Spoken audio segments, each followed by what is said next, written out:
Chapter 650. When Yu Qianqiu heard the news, he couldn't help but curse, "Bastard! I let him escape." The flying swords that were densely packed around his body were also withdrawn. He quickly flew to Wen Lanfeng's camp. The situation wasn't right, it was safer here. Everyone's gaze was focused on Bing Qingzi. Yin Baikong said in a deep voice, "Brother Bing, how do you explain this?" "What do I need to explain?" Bing Qingzi tilted his head and sneered, "You should think about how to explain to us about the 7 treasure pill." Yin Baikong immediately lost his temper and stared coldly at Yu Qianqiu. The 7 treasure pill that was sold had already claimed dozens of lives. Until now, no one had figured out what was going on. However, Yin Baikong had already locked onto Yu Qianqiu as the biggest suspect. Pei Fong laughed, "Bing Qingzi, you're trying to change the topic at the wrong time. If Yan Zhuixing didn't have a guilty conscience, why would he run?" Bing Qingzi gave Man Hu a look, and the latter quickly went to his master's side. The master and disciple had their backs to the crowd, seemingly ready to fight with their lives on the line. Bing Qingzi calmly looked around and said, "Fatty Pei, don't fan the flames here. Yan Zhuixing only went out for a while. Who said he ran away?" Hearing that Yan Zhuixing had escaped from the treasure basin, Bing Qingzi immediately felt relieved. It was a vast primeval forest outside, and more than 2 hours had passed. It wouldn't be easy to catch Yan Zhuixing again.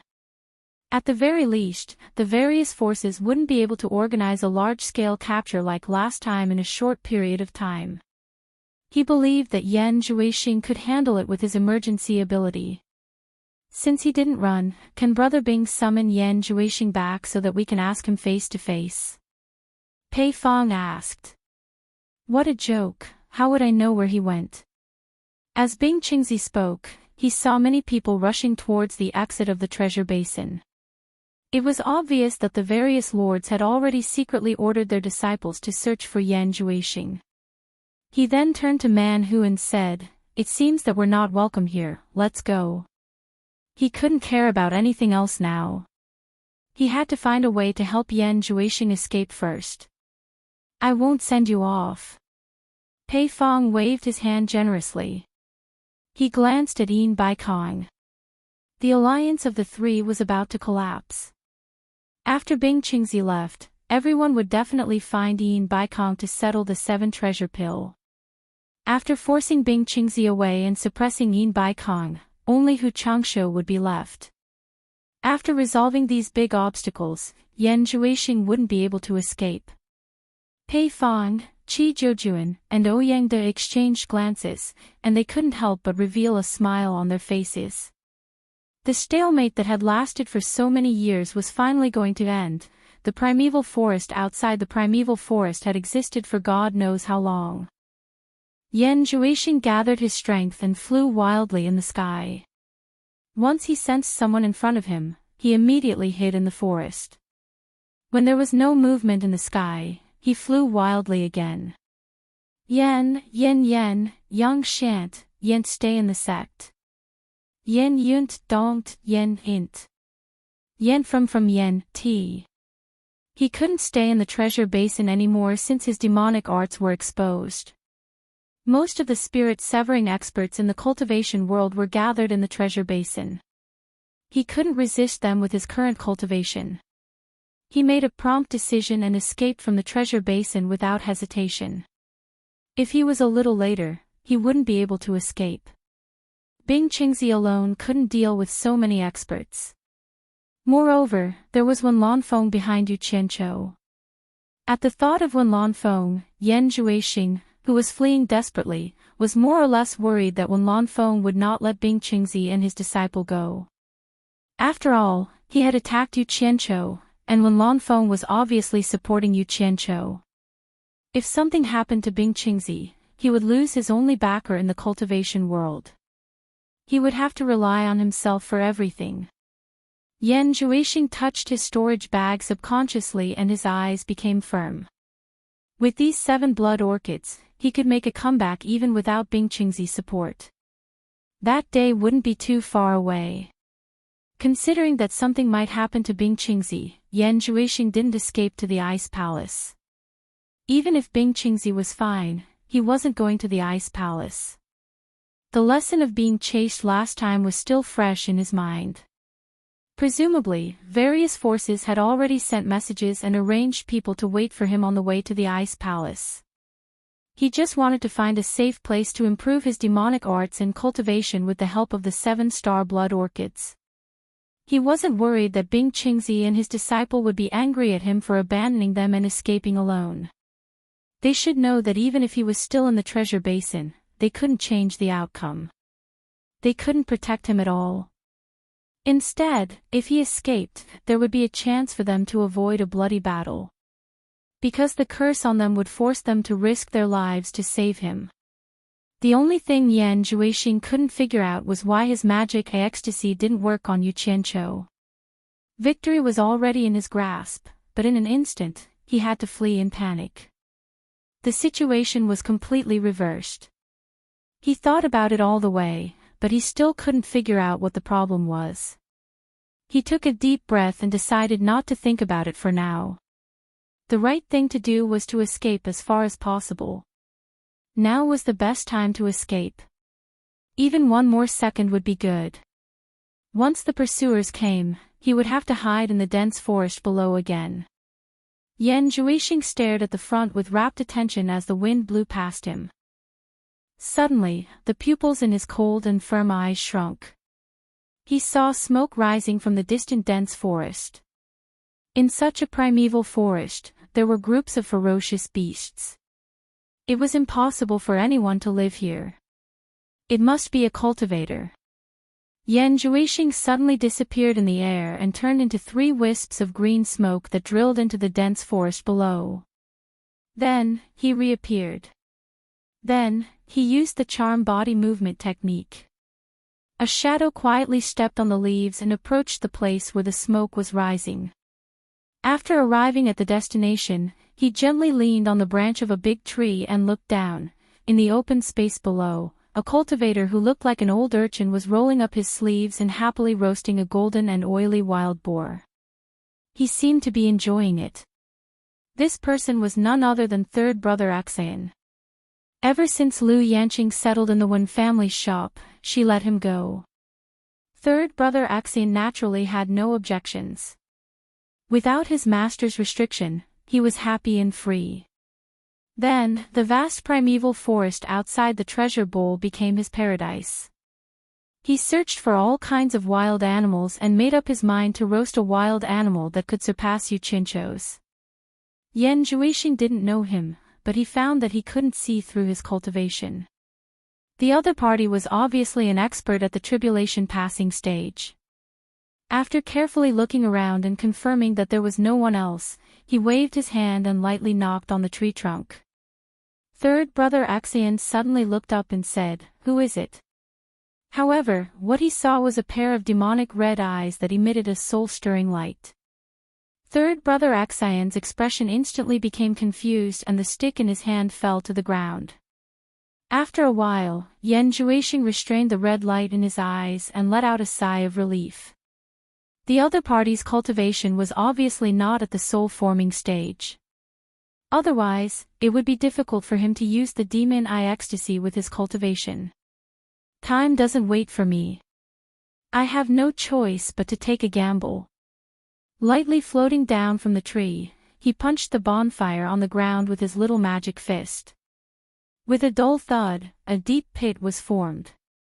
After a few punches, he quickly buried the bonfire and the roasted wild boar to prevent the smoke from the fire from attracting the pursuers. Yan Zhuixing looked at the dazed third brother Axian and asked, "What's your name? What cultivator are you?" "Spirit Fang Valley's third brother Axian." Third brother Axian replied dully. Yan Zhuixing confirmed and asked, "You're Spirit Fang Valley's Lu Yanqing's disciple, third brother Axian?" "Yes." Third brother Axian replied. After getting confirmation, Yan Zhuixing muttered to himself. His face gradually revealed an expression of surprise and he muttered to himself, "The heavens really don't want me to die." Then he squinted his eyes as if he remembered something and said indifferently, "Dig out both your eyes." Third brother Aksayan heard this and without hesitation, he stuck 2 fingers towards his eyes. Just when he was about to touch his eyeballs, Yan Zhuixing suddenly said, "Stop." After that, he carried out a few more tests and confirmed that he really had control over third brother Aksayan. Only then did he relax. Previously, he was afraid of Yu Qianqiu, so he couldn't help but doubt his magic ecstasy art. So he had to test it out first before he could be at ease.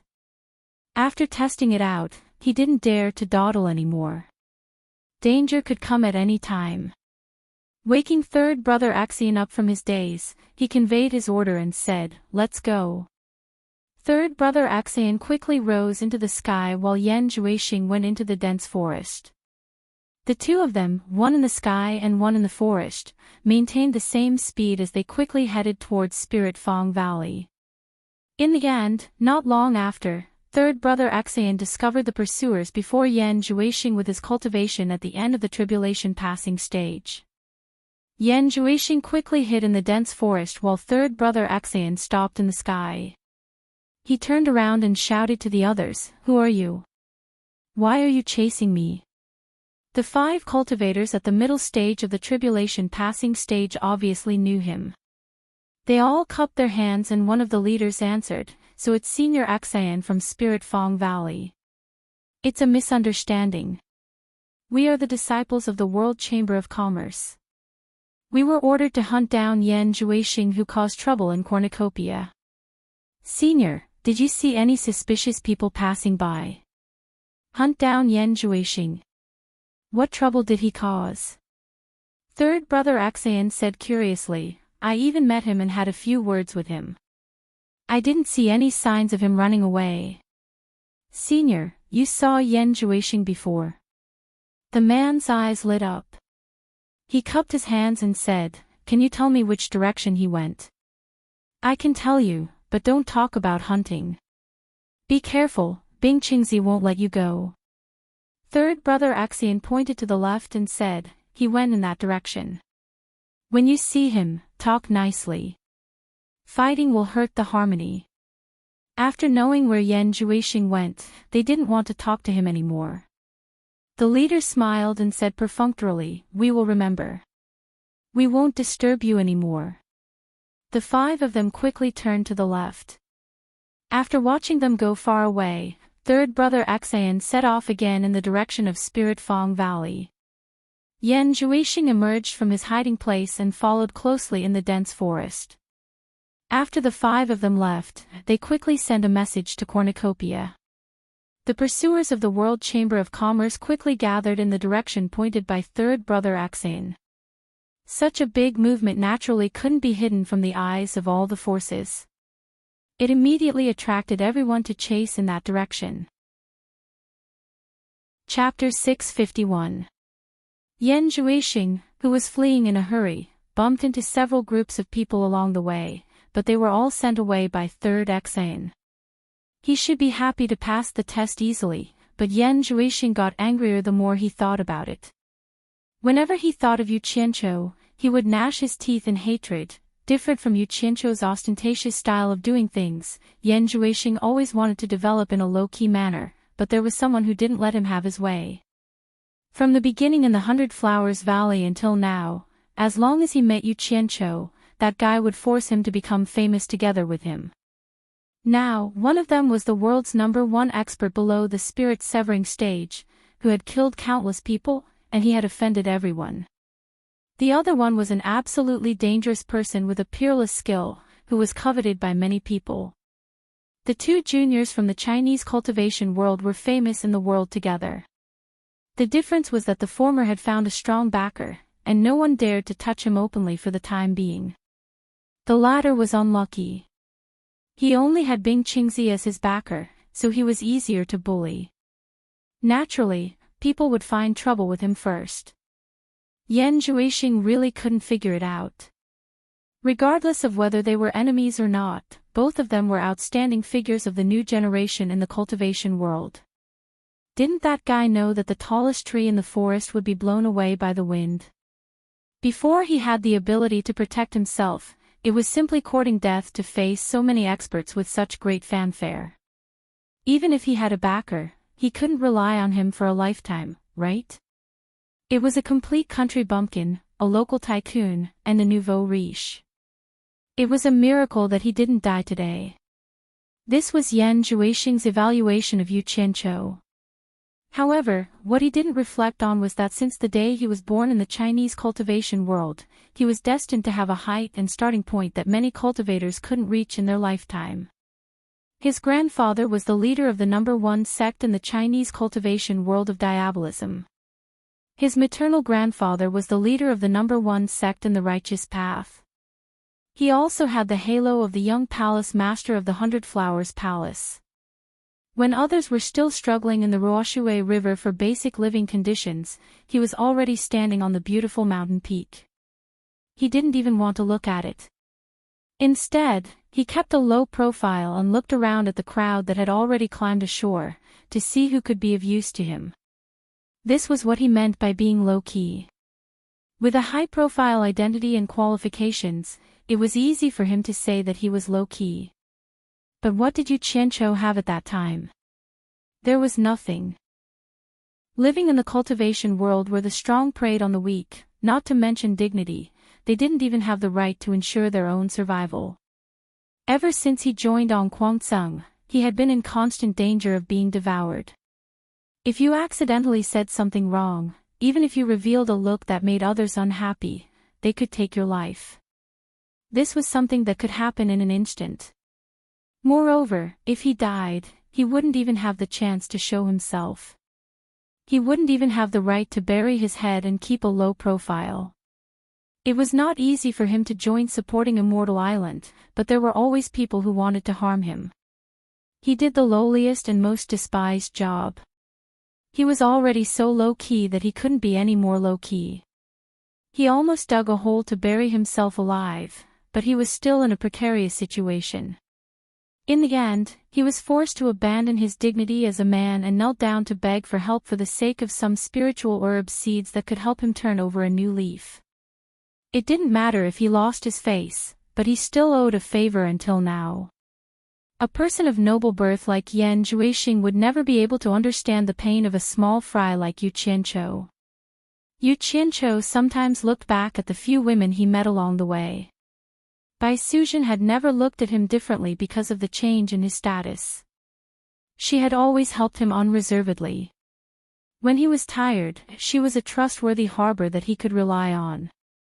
Furong also wouldn't look down on him because of his lowly status. On the contrary, from the moment the two of them met, he started to bully her. Yu Qianqiu was the only pure person left in this world until now. She treated his words as an imperial edict and did whatever he told her to do without any consideration. Yu Qianqiu couldn't imagine how guilty he would feel if he hurt her. As a result, Yu Qianqiu was in fear and trepidation. He was afraid that this girl would suffer even the slightest grievance. Whatever she wanted, Yu Qianqiu would satisfy it at all costs and put in all his effort to protect her. In fact, Furong wouldn't make any excessive requests of him. With the existence of these two women, Yu Qianqiu's heart was incomparably strong.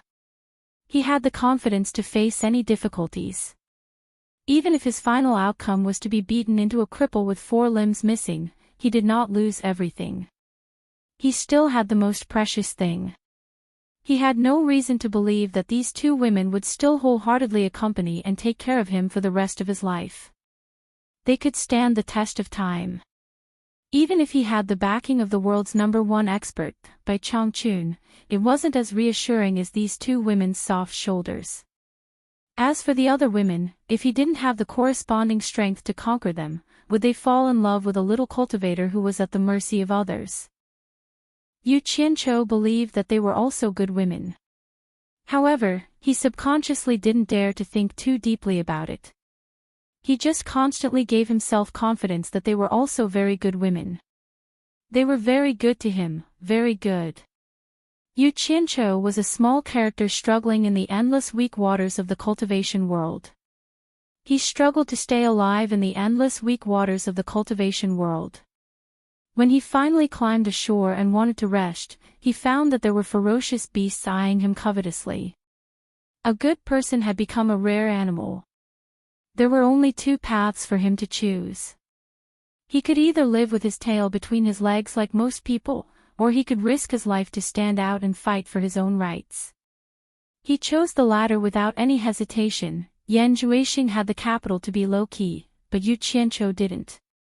The latter wanted to quickly stand out and get rid of the precarious situation, so he could only prepare to be low-key and be a high-profile person. When his crazy method started to make people afraid, he was no longer a small cultivator that everyone could bully. At the very least, those cultivators at the same level as him didn't dare to provoke him anymore. His reputation rose, and many big figures who couldn't come into contact with him in the past began to notice his existence and reached out to recruit him. Yan Juixing had also noticed him at that time and wanted to take him in for his own use. Until now, Yu Qianzhou's reputation in the various countries could be said to be notorious. However, he still managed to carve out a path of blood and successfully protected himself. At the very least, other than the top soul formation experts in the cultivation world, cultivators below the soul formation stage didn't dare to easily find trouble with him. This was the difference between Yan Juixing, who was born with a noble background and acted low-key, and Yu Qianzhou, who was born with a grassroots background and acted high-key. It was because everyone's starting point was different. There was no such thing as country bumpkin, local tycoon, or nouveau riche.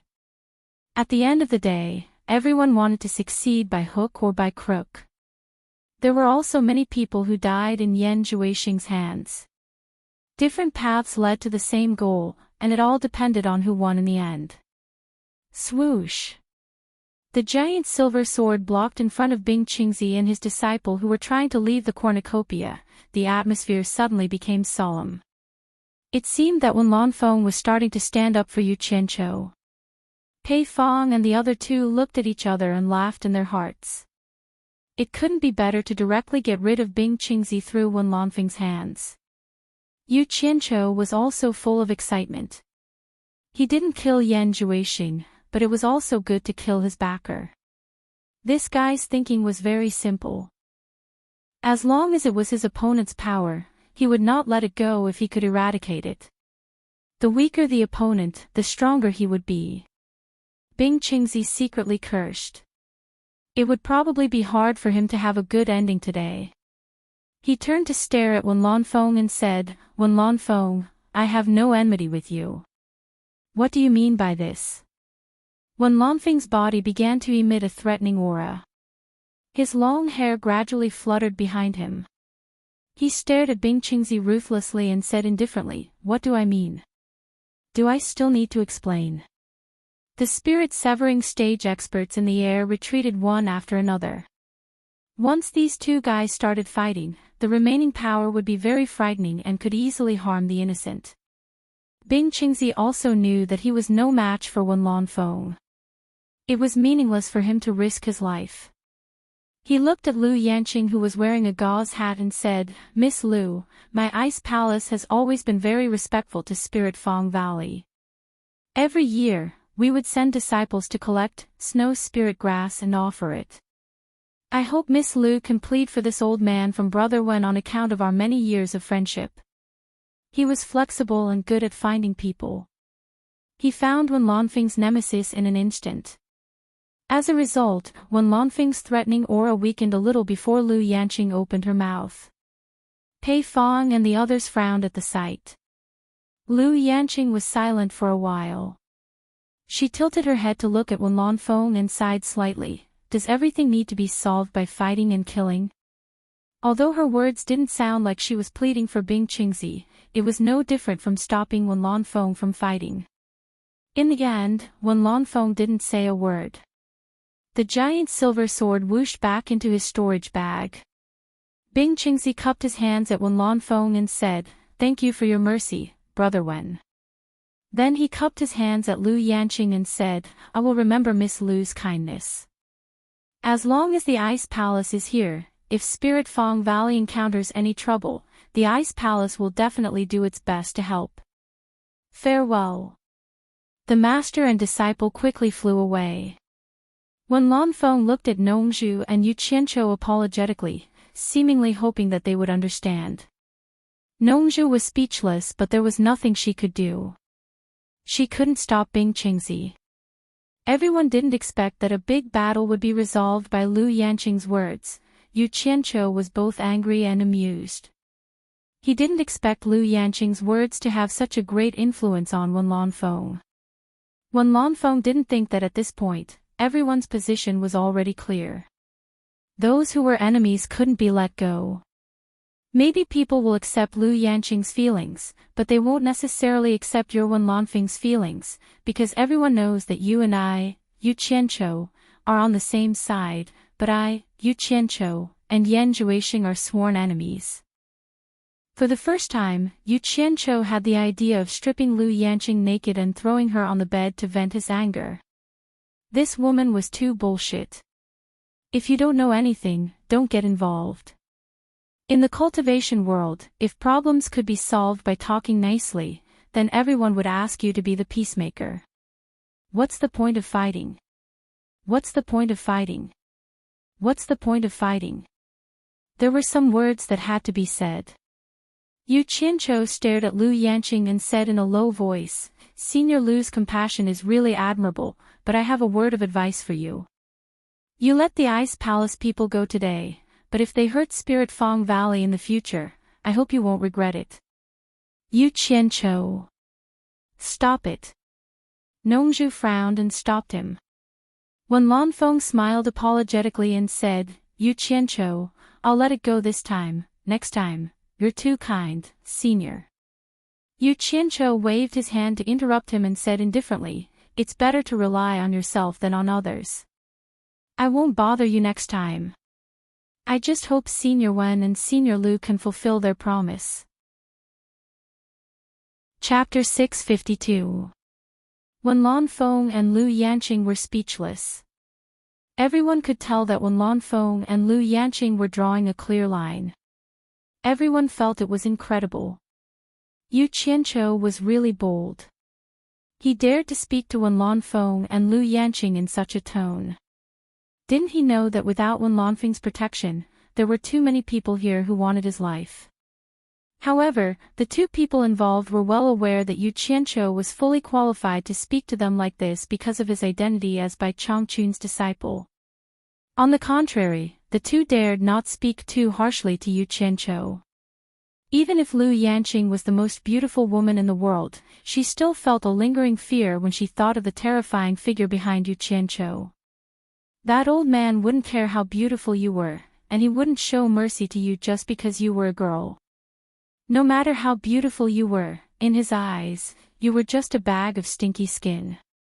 If you made him unhappy, he would directly consider whether you still had the need to live.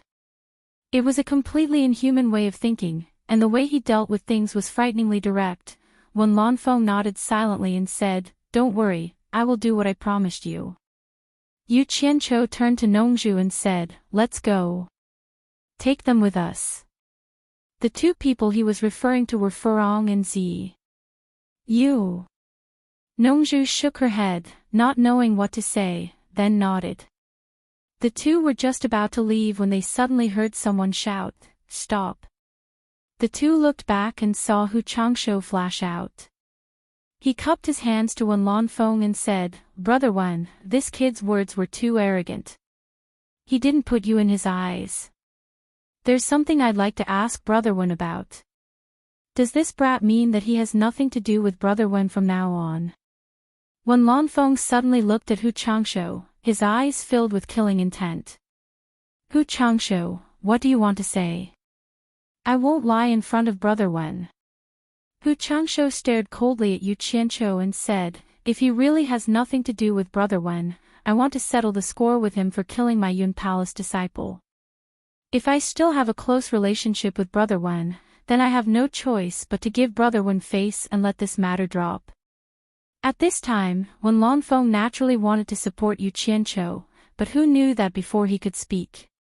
But he heard Nongzhu shout, "Wen Lanfeng, from now on, Yu Qianqiu has nothing to do with you." Wen Lanfeng looked back and swallowed the words he was about to say. Nongzhu sneered arrogantly and said, "I'd like to see who dares to hurt Yu Qianqiu."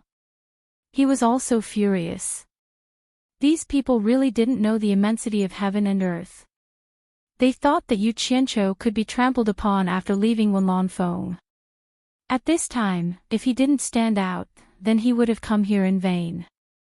Otherwise, there was no need for him to beg for Bai Changchun's jade pendant.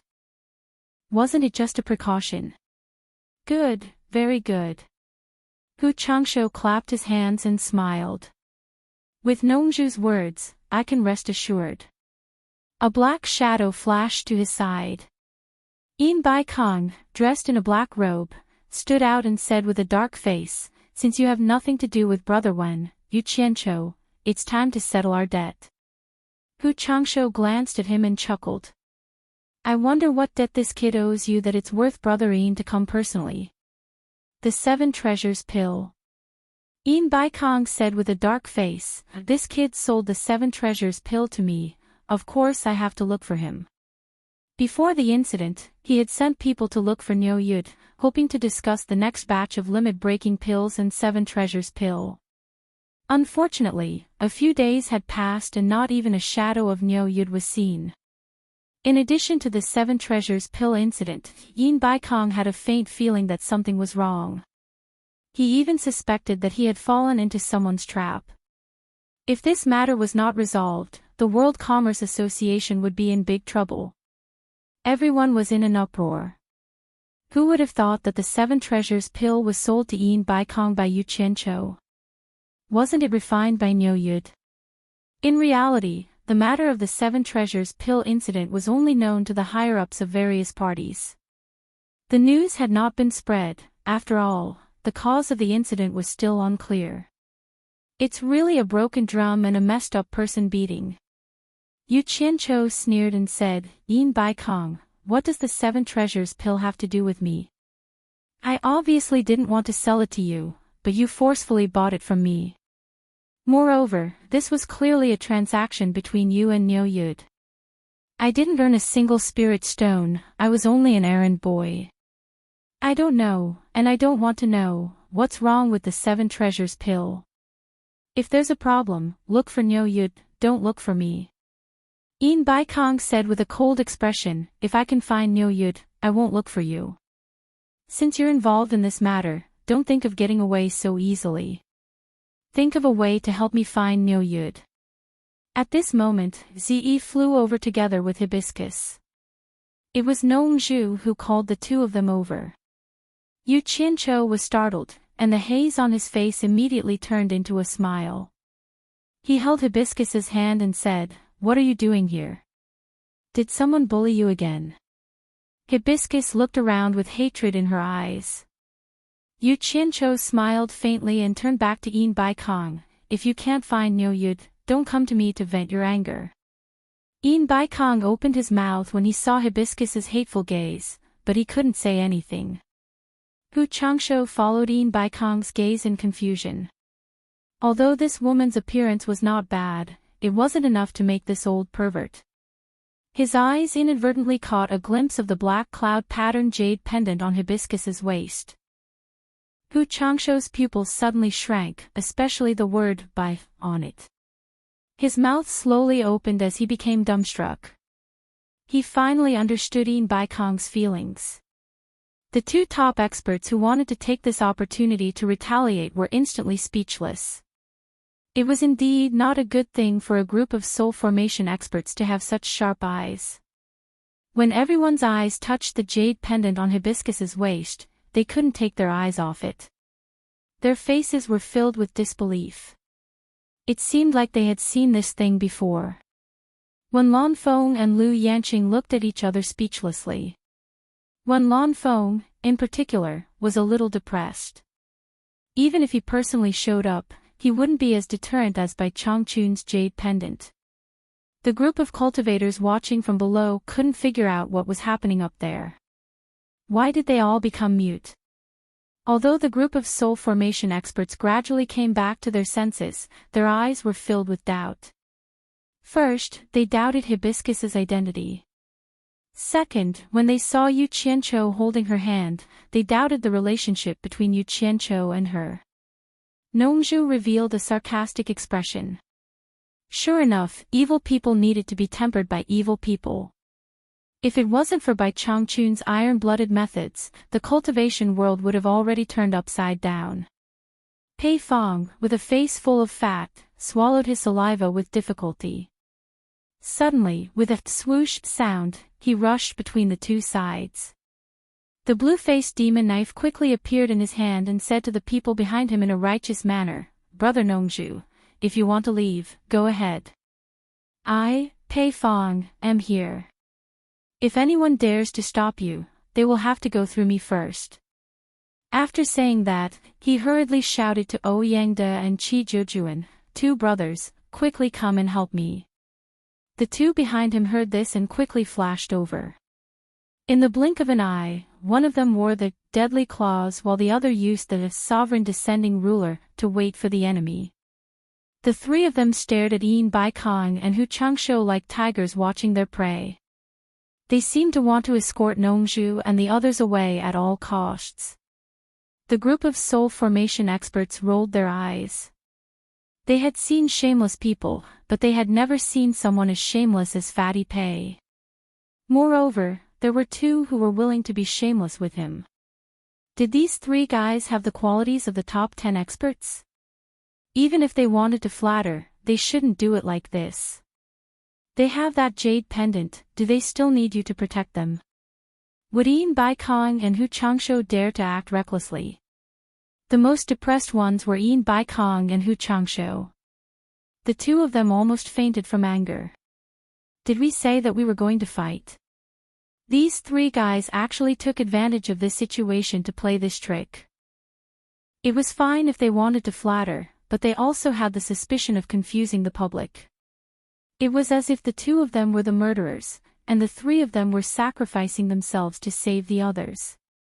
They were simply not afraid of making things worse. Imagine, if the scene of this confrontation reached Bai Changchun's ears, that terrifying guy wouldn't even listen to an explanation. Once there was a misunderstanding, someone might die. They could be angry, but Pei Fong didn't care that much. It was not easy to come across such a good opportunity. If he didn't seize it, he would be letting himself down. As for whether or not someone would die, Pei Fong couldn't wait for someone to die, the more the better. It would be best if both Yin Bai Kong and Hu Changshou were dead. Furong didn't really understand the severity of the situation, but seeing that there were people who came to help at the critical moment, she immediately had a good impression of them. She weakly asked Yu Qianqiu, "That fatty and the other two are your friends?" "They are so nice." The moment these words came out, Pei Fong and the other two were immediately full of energy. Pei Fong, in particular, was grinning so widely that he couldn't even close his mouth. The fat on his face trembled as he turned around and said with a flattering smile, "He's a friend, a friend. From the first time I met Brother Yu, I've treated him as a bosom friend. If Brother Yu has any trouble in the future, don't hesitate to look for me." "Oh right, I am Pei Fong." "Pei Fong, Senior Pei." Furong smiled like a flower and nodded, "I will remember you." Qi Zhujuan turned his head and said with a warm smile, "I am Qi Zhujuan." Ouyangde turned his head and said with an even more sincere smile, "I am Ouyangde." Furong solemnly nodded and said, "Senior Qi, Senior Ouyang." Yu Qianqiu's expression twitched as he scratched his head. He didn't want to spoil Furong's mood. The greetings made the three of them so happy that they almost couldn't find the edge. Especially Pei Fong, he kept nodding his head happily and didn't seem to have any intention of confronting others. He was certain that the two behind him wouldn't dare to make a move. In the end, Yin Bai Kong and Hu Changshou were so angry that they almost vomited blood. It turned out that the two of them were the villains and these three were trying their best to reap benefits. However, they didn't dare to lose their temper at this time for fear of scaring the girl. Shameless. A group of soul formation stage lords looked down on these three fellows. They were too shameless. Ze could be considered as someone with some experience. She naturally knew who these people were. They were all top figures in the cultivation world. She also understood that it was all because of the jade pendant on Furong's waist. Thus, her admiration for Senior Bai soared again, and at the same time, she was extremely envious of Furong. The group of cultivators who didn't know what was going on were completely confused. This scene was too strange. However, they weren't stupid. This woman was able to scare 5 late-stage spirit-severing experts at the same time, so her background was definitely not simple. Thus, everyone kept guessing Furong's background in their hearts. Yi Cheng, who was mixed in the crowd, was even more dumbfounded. He even suspected that his eyes were playing tricks on him. Chapter 653. Ignore them, let's go. Nongzhu waved her hand disdainfully. She didn't want to waste any more time with these shameless people. The 4 of them flew towards the passage of the treasure basin. The sky was quiet. Hu Changsho and Yin Baikong, who were shouting happily just now, remained silent as they watched them leave. Just as the 4 of them arrived at the passage of the treasure basin and were about to leave, a shrill laughter came from above, causing them to stop. Not only them, but everyone in the cornucopia also raised their heads to look at the sky. Sure enough, there is a group of soul-forming cultivators. Looks like this is the place. A man in a green robe was muttering to himself as he stared at the ground with his arms crossed. Although his voice was soft, it was as clear as a thread into the ears of the people below. Logically speaking, the treasure basin was protected by a protective formation. Only the people inside could see what was happening outside, while the people outside could only see the clouds and mist below. However, the newcomer was able to discover a group of soul-forming cultivators, which was not simple at all. Yin Baikong, who was already angry, neglected this point. Instead, he flew into a rage and said, "Who is sneakily standing up there?" The newcomer was none other than the emissary from the underworld, Lu Mei, who was instructed by Yu Ji. Lu Mei, who was in the sky, was startled. Then, he laughed in a shrill voice and said, "Are you talking to me? How arrogant! Let me see who it is." In fact, he didn't see the people below, but the people of the underworld were very sensitive to the strength of human auras in the mortal world. Moreover, the cultivation of the people below had not reached the level where they could hide their auras, so he was able to determine who it was from above. The man in the green robe suddenly turned into a ball of green light and effortlessly passed through the protective formation. Based on the sound, he floated in front of Yin Baikong and suddenly transformed back into his human form. A pair of green eyebrows slightly raised, and his small eyes looked up and down at Yin Baikong with disdain. Then, he said in a shrill voice, "Were you the one who talked big to me just now?" Everyone was startled by him and quickly backed away. Especially Pei Fong and the other 2 who just ran out, they quickly moved away. One had to know that the cornucopia's defensive formation was personally set up by Yin Baikong, a late-stage deity transformation expert. Its defensive power was exceptionally strong, and even if an expert of Pei Fong's level were to force his way in, he would still cause quite a commotion. And this green-robed man who suddenly appeared actually broke in without a sound and effortlessly. In particular, the spell that could turn one's entire body into a ball of green light was something that he had never seen before. It was extremely strange. The most disturbing thing was that even with everyone's cultivation, they couldn't sense any life from this person. It was as if the person standing in front of them was a living dead. Coupled with a pair of green eyebrows and a deathly pale complexion, it gave off a feeling of extreme danger. Yin Baikong was startled, and immediately calmed down from his previous anger. His body flashed, and he quickly moved a safe distance away. He then cupped his hands and asked, "May I know who you are and what brings you here?" Hee hee. Green Eyebrows laughed and said, How dare you? I asked you a question, but you dare not to answer. I will ask you again, were you the one who was boasting shamelessly in front of me just now?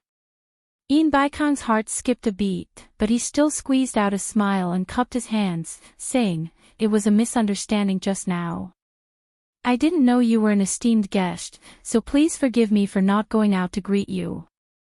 Since he couldn't figure out the other party's background, he could only feel wronged. It was better than losing his life. "It seems like you are a tactful person, it won't be difficult for me to forgive you." Green Eyebrows crossed his arms in front of his chest, and indifferently swept his gaze across the crowd, as if he was looking at a group of ants that he could trample at will. His gaze finally landed on Yin Baikong, and he arrogantly said, "Kneel down and kowtow to apologize, and I can spare your life." Once these words were spoken, the crowd was in an uproar. Someone actually wanted Yin Baikong to kowtow. The group of deity transformation experts looked at each other in dismay. They didn't know where this monster came from, but he was a bit too arrogant. The gloating expression on Pei Fong's face suddenly disappeared, and he exchanged glances with Qi Zhoujuan and O Yangda, their eyes filled with seriousness. It was true that they couldn't wait for Yin Baikong to die, but Yin Baikong was, after all, one of the top 10 experts on the same level as them. Normally, no matter how much they targeted Yin Baikong, they wouldn't use such a method to humiliate him. If Yin Baikong really knelt down and kowtowed, it wouldn't just be him losing face, but the top 10 experts as well. How would the cultivators of the world view the so-called top 10 experts in the future? At the entrance of the passage, Yu Qianzhou gave Nongzhu a questioning look, hoping to get an answer from the knowledgeable Nongzhu. In the end, Nongzhu slightly shook her head and transmitted her voice, "I have never seen such a person, I'm afraid Yin Baikong is out of luck." At this moment, even if Yu Qianzhou racked his brains, he wouldn't be able to think that this strange person was lured out by his deeds. Yin Baikong's expression greatly changed. If this was a place with no one around, and he was forced into a corner, he might have compromised in order to save his life. But where was this place? This was the cornucopia of the World Commerce's headquarters. His disciples and grand disciples were watching from below. How could he kneel? If he really was humiliated and knelt in front of everyone, even if he obtained the entire world in the future, he would never be able to raise his head. If he was an ordinary cultivator, then it wouldn't matter, but he was one of the top 10 experts. There were different types of humiliation, and some humiliation was more difficult to bear than death for experts. "Who are you? Aren't you being a little too overbearing?" Yin Baikong asked with an ashen face. He didn't know what kind of bad luck he had today. Why did bad things happen one after another? A mere mortal doesn't have the right to ask who I am. Lu Mei's tone was cold and threatening. "I'll give you one last chance. Are you going to kneel or not?" An icy aura slowly spread out, causing the surrounding temperature to plummet. He was indeed angry. In the underworld, he knelt in front of a woman every day, so he already had nowhere to vent his anger. He didn't expect that in the human world, a mortal cultivator would actually dare to contradict him. Immediately, killing intent spread in his heart. A mere mortal. Yin Baikong's pupils shrank. From the other party's aura, he sensed an aura similar to Niu Yud's, but it didn't seem to be as strong as Niu Yud's. He immediately asked, "Could it be that you're from the immortal world?" "I also have a friend in the immortal world called Niu Yud, do you know him?" When a person was forced into a desperate situation, no matter what method he had, he would always try it. The moment these words came out, it could be said that everyone was shocked. Everyone was stunned. Niu Yud was actually from the immortal world. Everyone thought of Niu Yud's incomparably arrogant actions and immediately came to a realization. So he was from the immortal world. No wonder such a powerful expert suddenly appeared. No one knew his origin. However, everyone was more or less suspecting whether Yin Baikong's words were true or not. Nongzhu's face kept twitching. She stiffly turned around and rolled her dead fish eyes. She transmitted her voice to Yu Qianqiu. Kid, what nonsense did you tell Yin Baikong to actually make him say such nonsense? Yu Qianqiu shook his head with a sluggish expression. He really didn't know what to say. He could only silently say in his heart, Brother Yin, take care. Lu Yanqing, who was in the air, stared at him with a complicated gaze. Lu Mei was slightly startled when she heard this. She asked in surprise, You have a friend in the immortal world. What does Niu Yu do? The immortal world had always been in contact with the underworld. However, his position and cultivation in the underworld wasn't high. He was just a dispensable clown under Madame He Chi's feet. He wasn't familiar with the people in the immortal world at all. If this person's friend was someone important in the immortal world, then he wouldn't be able to provoke them. Even if he ran back to the underworld, they could still come to the immortal world to deal with him. Madame He Chi wouldn't defend a big shot in the immortal world for a clown like him. If that happened, she would kick him away like a piece of trash, without the slightest bit of mercy. Seeing that the opponent's aura was slightly weakened, Yin Baikong cupped his hands and smiled, My friend is the immortal world's emissary. Yu Qianqiu almost couldn't hold back his laughter when he heard this. Nong Zhu glanced at him. She finally knew who this kid was pretending to be. It turned out that he was the emissary he mentioned before. Immortal world's emissary. Lu Mei's face was full of suspicion. The immortal world's emissary who goes to and from the immortal ascension stage in the human world. Yin Baikong's eyes lit up. It seemed that Niu Yu didn't lie to him. There really was such a person in the immortal world. He immediately cupped his hands and smiled, That's right. He's the immortal world's emissary who goes to and from the immortal ascension stage in the human world. Lu Mei's pale face darkened. He said in a gloomy tone, You dare to trick me. You actually used an emissary from the immortal world to fool me. He might not dare to provoke someone with a bit of status in the immortal world, but he wouldn't put a lowly immortal in his eyes. No matter how insignificant he was in the underworld, he was still a small character who had accompanied the dignified Madame He Chi for a long time. Not everyone would dare to touch him when he went out. Not to mention this, his cultivation level was one level higher than that lousy emissary. Yin Baikong was shocked. He knew that he had overreached himself. He raised his hand in a panic, wanting to apologize. Who knew that Lu Mei would shout, I gave you a chance to live, but you didn't want it. You dare to trick me. Hand over your life. Yin Baikong was indeed someone who had been on the battlefield for a long time. Once he heard this, he knew that there was no room for negotiation. Without hesitation, he teleported and disappeared on the spot. However, Lu Mei disappeared almost at the same time, bang. A loud sound came from the sky, attracting everyone's attention. Two people appeared at the edge of the defensive formation at the same time. From the looks of it, it seemed like Yin Baikong wanted to teleport away, but his escape route was blocked by the other party. Before anyone could clearly see what was going on, they only saw a green light and a white light violently colliding. The powerful shock wave caused the spirit-severing experts in the air to fall down one after another. The airflow stirred up the dust, making everyone unable to open their eyes. The surrounding shops collapsed on the spot. Some of the Foundation establishment cultivators couldn't even stand steadily and were directly pushed to the ground by the strong airflow that was blowing towards them. Chapter 654. Nong Zhu's figure flashed and appeared in front of them. She quickly pushed out a wall of light with one palm, protecting the three people behind her. The sandstorm and debris were like shuttles, smashing against the wall of light with a pitter-patter. Even with Nong Zhu's help, Yu Qianqiu still subconsciously pulled Furong behind him and stared at the sky with a solemn expression. The green light and white light violently collided and separated. However, the green light remained stationary in the air, while the white light was quickly knocked back as if it had hit an iron wall. As soon as it was knocked back, the white light disappeared and a human figure was smashed down with a swoosh. Bang!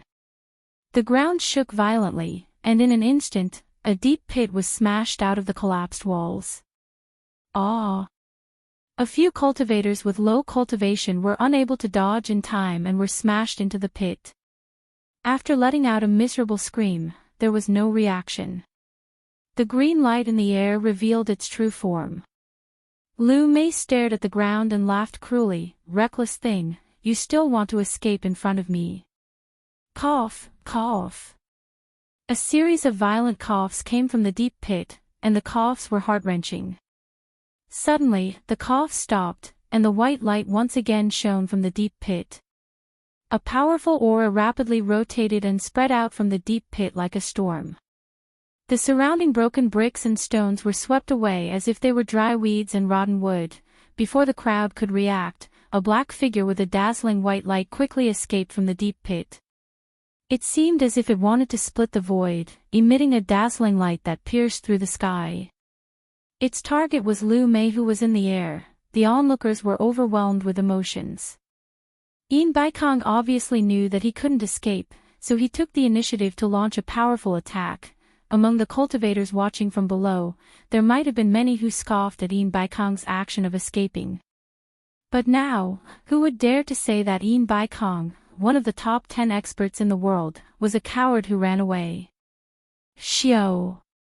The black figure with the cone-shaped white light emitted an ear-piercing sound of breaking through the air. It was like a divine arrow that was shot from a bow, breaking through thousands of kilograms. Everyone below had their hearts in their throats as they stared at Yin Baikong's all-out attack with wide eyes. Whether they had a grudge against him or not, they all hoped that he could defeat the enemy in one strike. "How dare you!" Lu Mei shouted in a shrill voice. With a swoosh, he charged towards the incoming white light. With a "tia" sound, he raised a huge palm shadow and slammed it down. Bang! The air exploded, the airflow rippled, and visible patterns spread out. The white light was instantly annihilated, and a black shadow crashed down at an even faster speed than before. More than half of the shops in the treasure basin collapsed in an instant. Bang! The ground shook, and an even larger pit appeared. "It's over. Yin Baikong is finished." This thought suddenly popped up in everyone's mind. It was quiet all around. Everyone stared at the newly created pit without blinking. There was no movement inside. Was he dead? The shrill laughter rose again. Green Eyebrows glanced at the crowd below and said, "Did you see that? This is the consequence of being disrespectful to me." Cough, cough. The sudden sound of coughing interrupted his wild laughter. Green Eyebrows couldn't help but exclaim in surprise.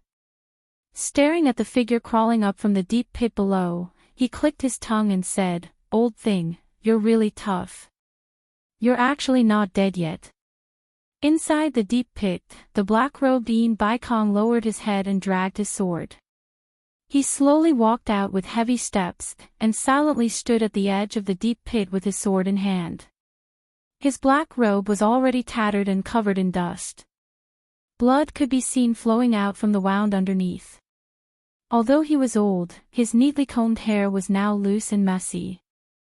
Mixed with the dust, it was as messy as weeds on the roadside. "Ha! Ha!" He slowly raised his head, and intermittent sounds came from his throat. Yin Baikong stubbornly stared at the sky, his eyes were still bright and full of expression. Suddenly, his chest heaved up and down, and he spat out a mouthful of blood. However, he continued to stare at the sky, unwilling to lower his head. "Master!" Two cries of alarm could be heard. Sikong Ju and Jing Yuankong teleported over with their swords in hand. They stretched out their hands to support Yin Baikong's arm. "Don't touch me, I can't fall yet. I don't need anyone to support me." Yin Baikong shouted, and the two disciples' hands froze in fear.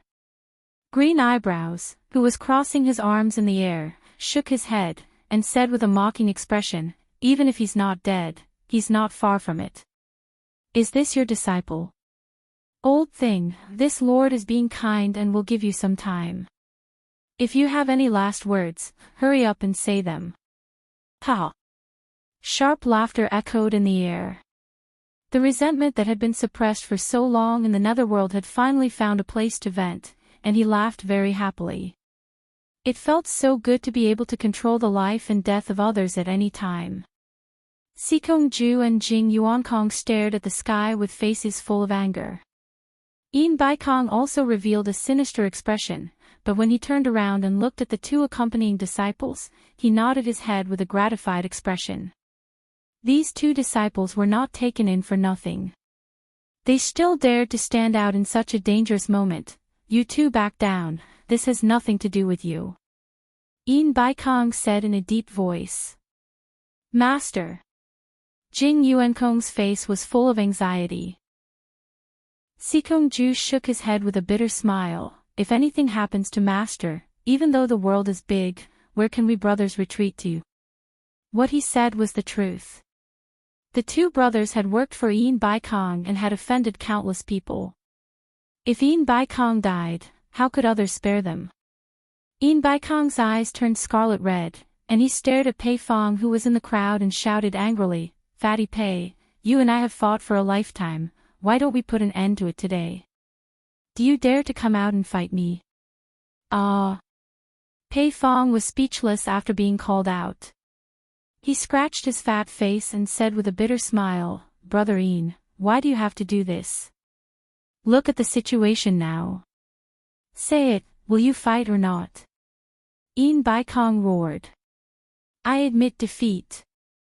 Pei Fong shrugged his shoulders helplessly and said with a bitter face, I know what you want to say. Don't worry. As long as your two disciples don't go against me in the future, I won't find trouble with them. As long as they don't take the initiative to cause trouble, I won't let others find trouble with them. Brother Yin, are you satisfied now? Yin Baikong chuckled and said, Fatty Pei, looks like you won't have a chance to win against me in this lifetime. If you don't accept it, I'll wait for you in the next life.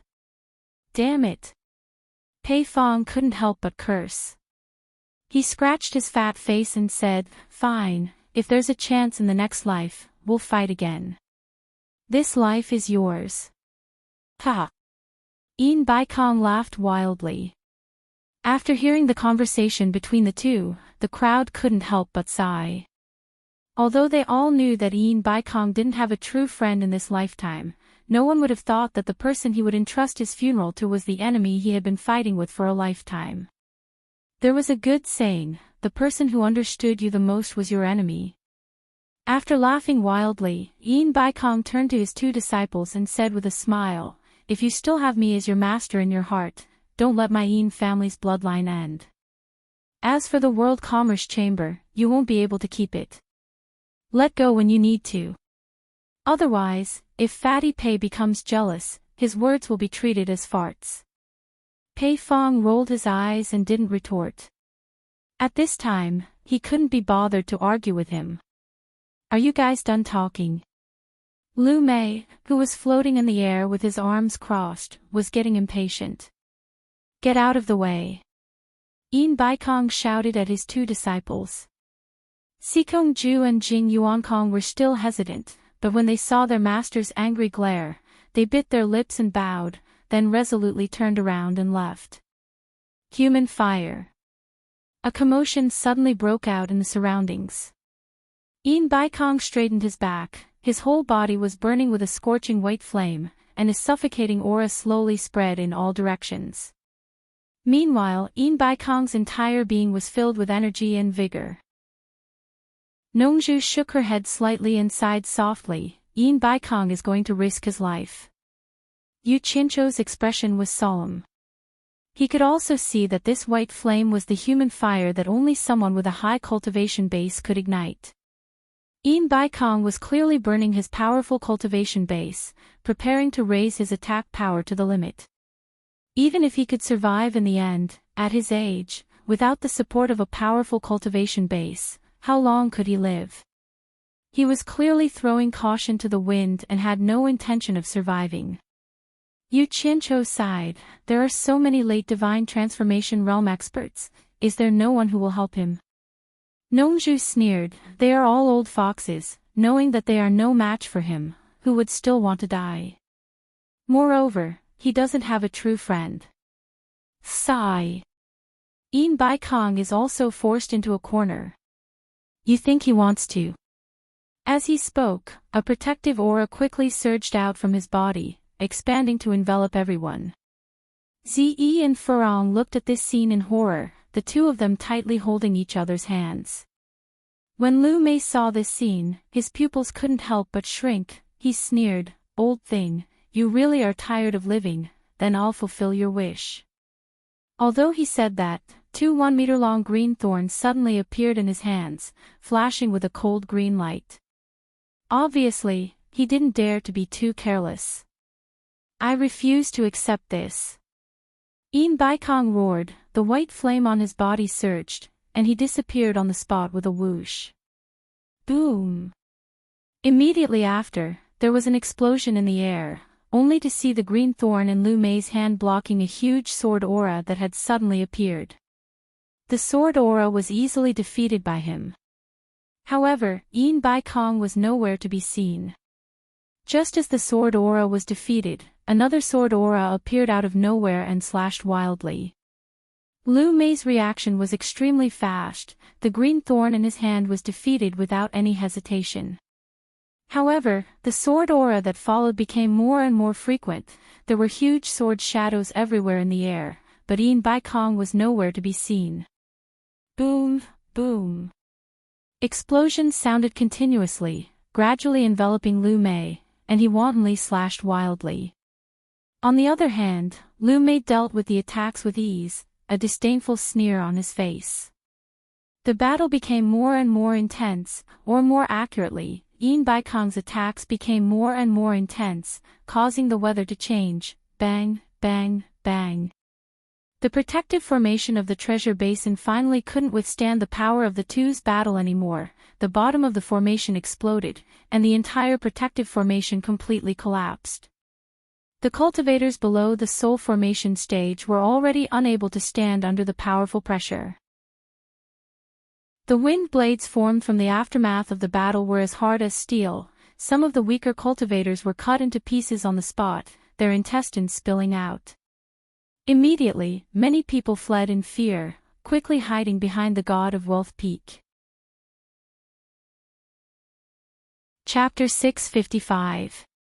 Yu Qianzhou stared at the sky and said with a frown, what is Yin Baikong doing?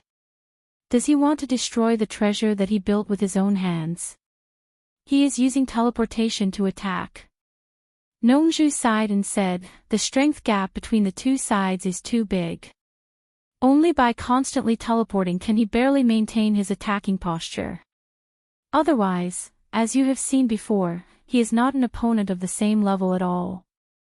In a head-on fight, he can't even resist one blow from his opponent. Could a soul formation final stage expert be able to teleport indefinitely? Yu Qianzhou was puzzled. He can't. That's why he ignited his cultivation and forced himself to use it. When he stops, he will be. Sigh. Nongzhu shook her head, it seems like this move is useless against him. The difference in strength is too big. Could he really be an immortal from the immortal world? Yu Qianzhou was speechless. He couldn't answer this question either. In the sky, the endless sword energy gradually decreased. The attacks that were as dense as rain were showing signs of weakening.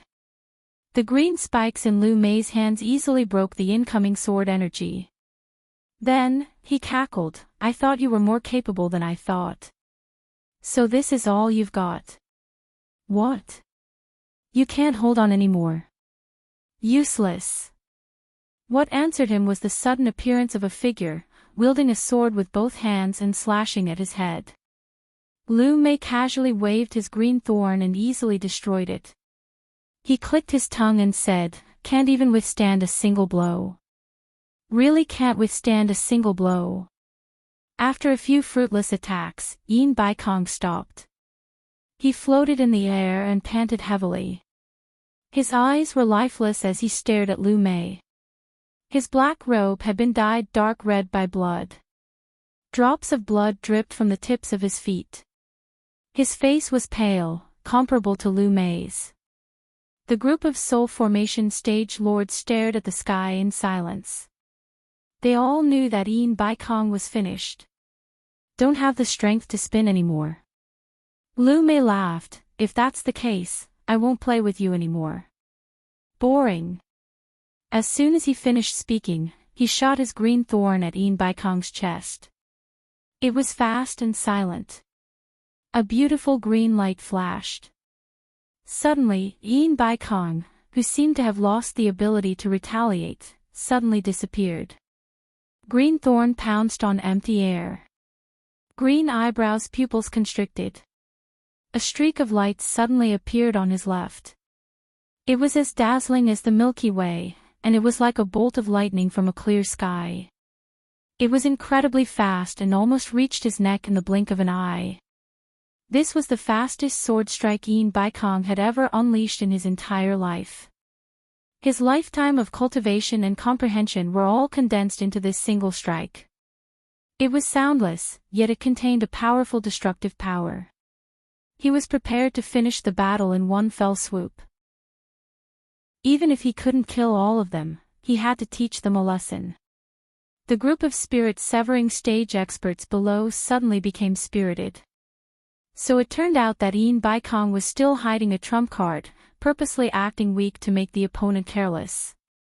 As long as the opponent's reaction was even the slightest bit careless, it would be very difficult for them to escape this sword. At the very least, none of them believed that they would be able to dodge this sword strike. This was a sword strike that Yin Baikong had ignited his cultivation base. Even when Lan Feng, who had been silent all this while, had a trace of amazement in his eyes, or perhaps it was more appropriate to describe it as shock. However, it was this stunning strike that missed. It had clearly struck the opponent's throat, but it turned out that it had struck an afterimage. Yin Baikong's body froze in the air.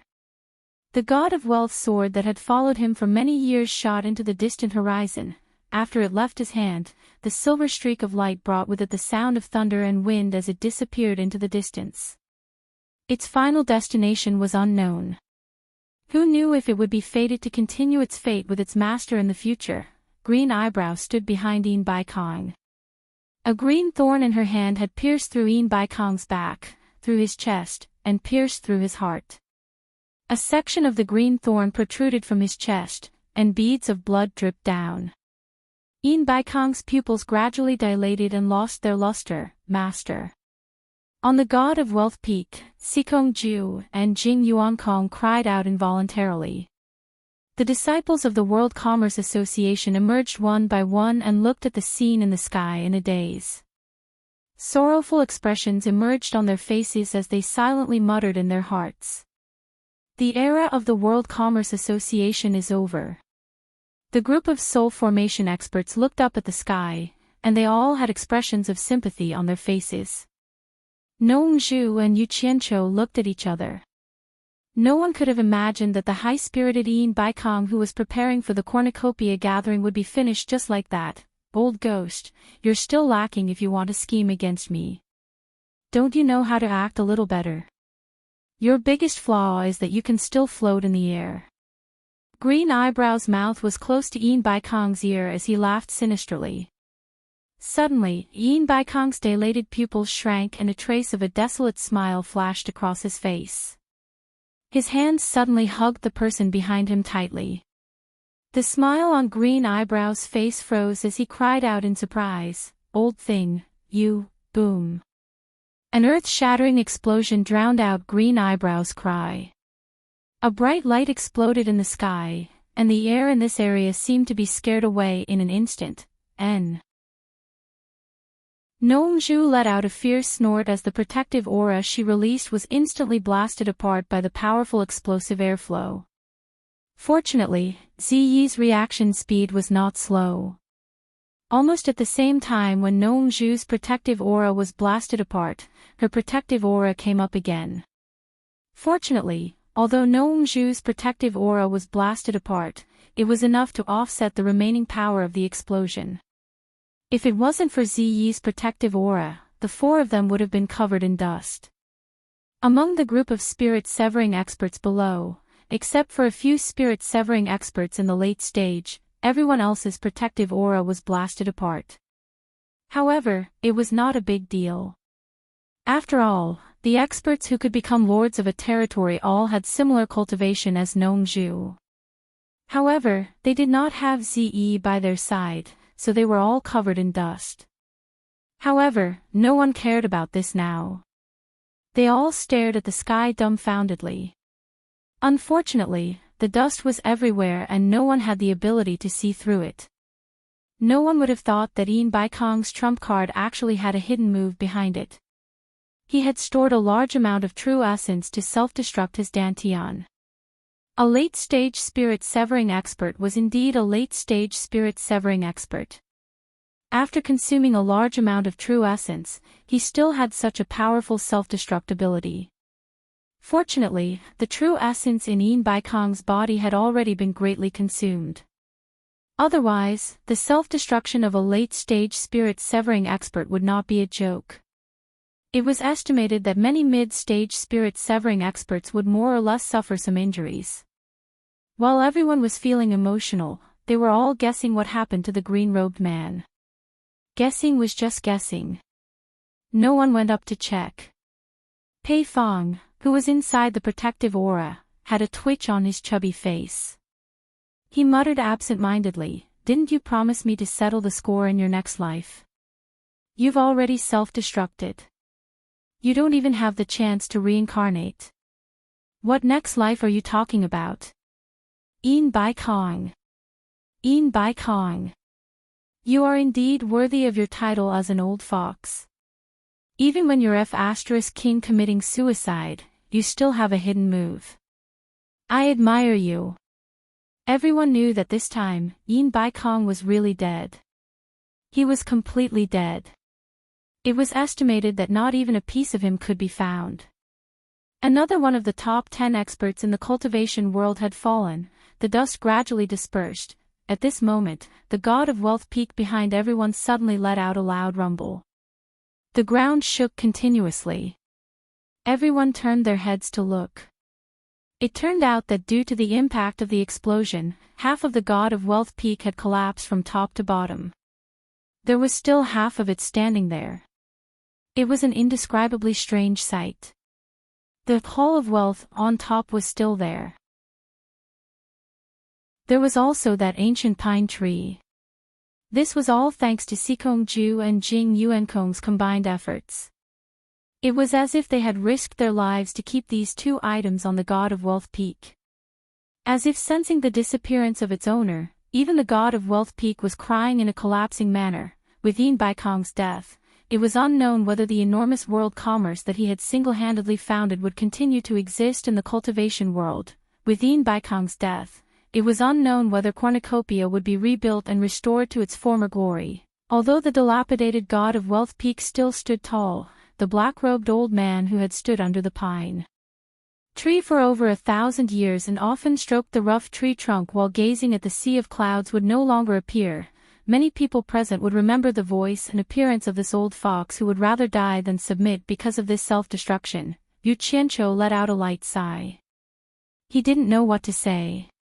Actually, Yin Baikong's death was beneficial to him. At least no one would pursue the relationship between him and the elixir. However, why did he feel that Yin Baikong's death was a little hard to accept? Was it too sudden? It was hard to explain, hee. Old ghost, you think you can scheme against me like this? You're really an ant trying to shake a tree. You overestimate yourself. A sharp and sinister laughter came from the sky, causing everyone to turn pale with fright. They saw a transparent green ball floating in the sky where the dust had dispersed. The green-robed man was standing inside, safe and sound. That green ball was obviously something similar to a protective aura. It actually blocked Yin Baikong's self-destruction. Too strong. Everyone had this thought. They didn't expect that Yin Baikong's self-destruction wouldn't injure him in the slightest. He was really too strong. The green ball disappeared, and green eyebrows landed on the ground in a flash.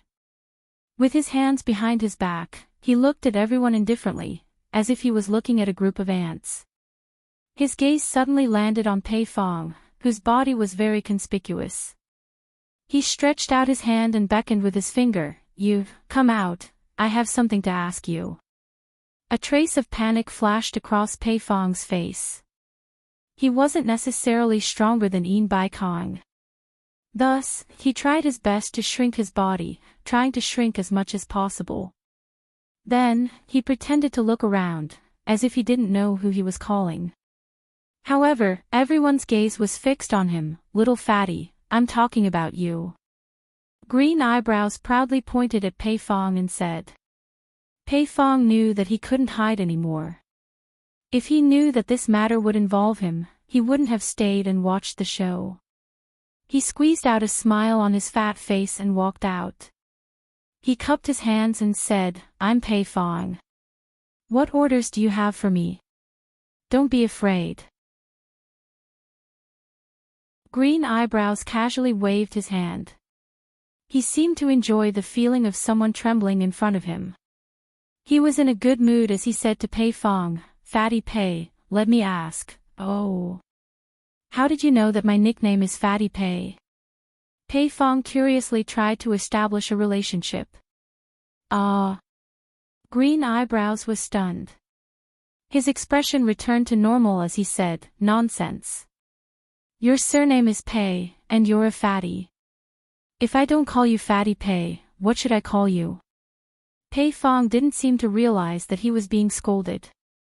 Instead, he revealed an almost exaggerated expression of reverence and said in a flattering manner, "You are indeed an expert.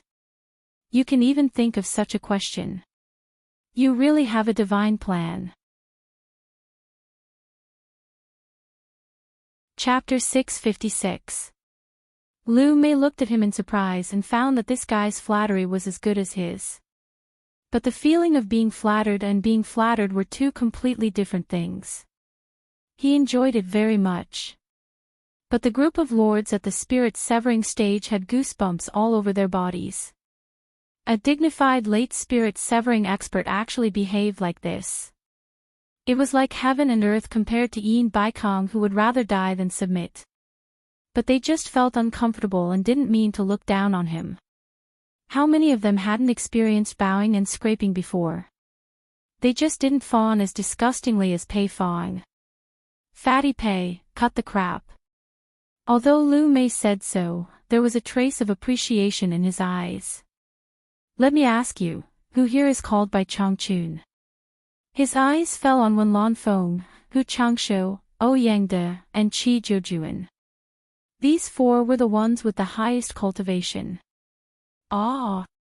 Pei Fong screamed and then asked hesitantly, You are looking for Bai Changchun." To be exact, he was startled, and so were the others. Even if the person in front of them might be from the immortal world, it didn't seem to be more frightening than Bai Changchun. After all, Bai Changchun's despotic power had suppressed them for so many years that they were all scared to the bone. Everyone looked at each other. Nongzhu and Yu Qianqiu looked at each other. Who was this person? Why did he come here to look for Bai Changchun? Was Bai Changchun also in contact with people from the immortal world? Lu Mei narrowed his eyes and took in everyone's reaction. He smiled and said, "It seems that Bai Changchun is here." "Who is Bai Changchun? Come out and answer me." The surroundings were quiet and no one dared to say anything. Then again, after being suppressed by Bai Changchun for so many years, who dared to talk about Bai Changchun in front of so many people? After waiting for a while, no one spoke.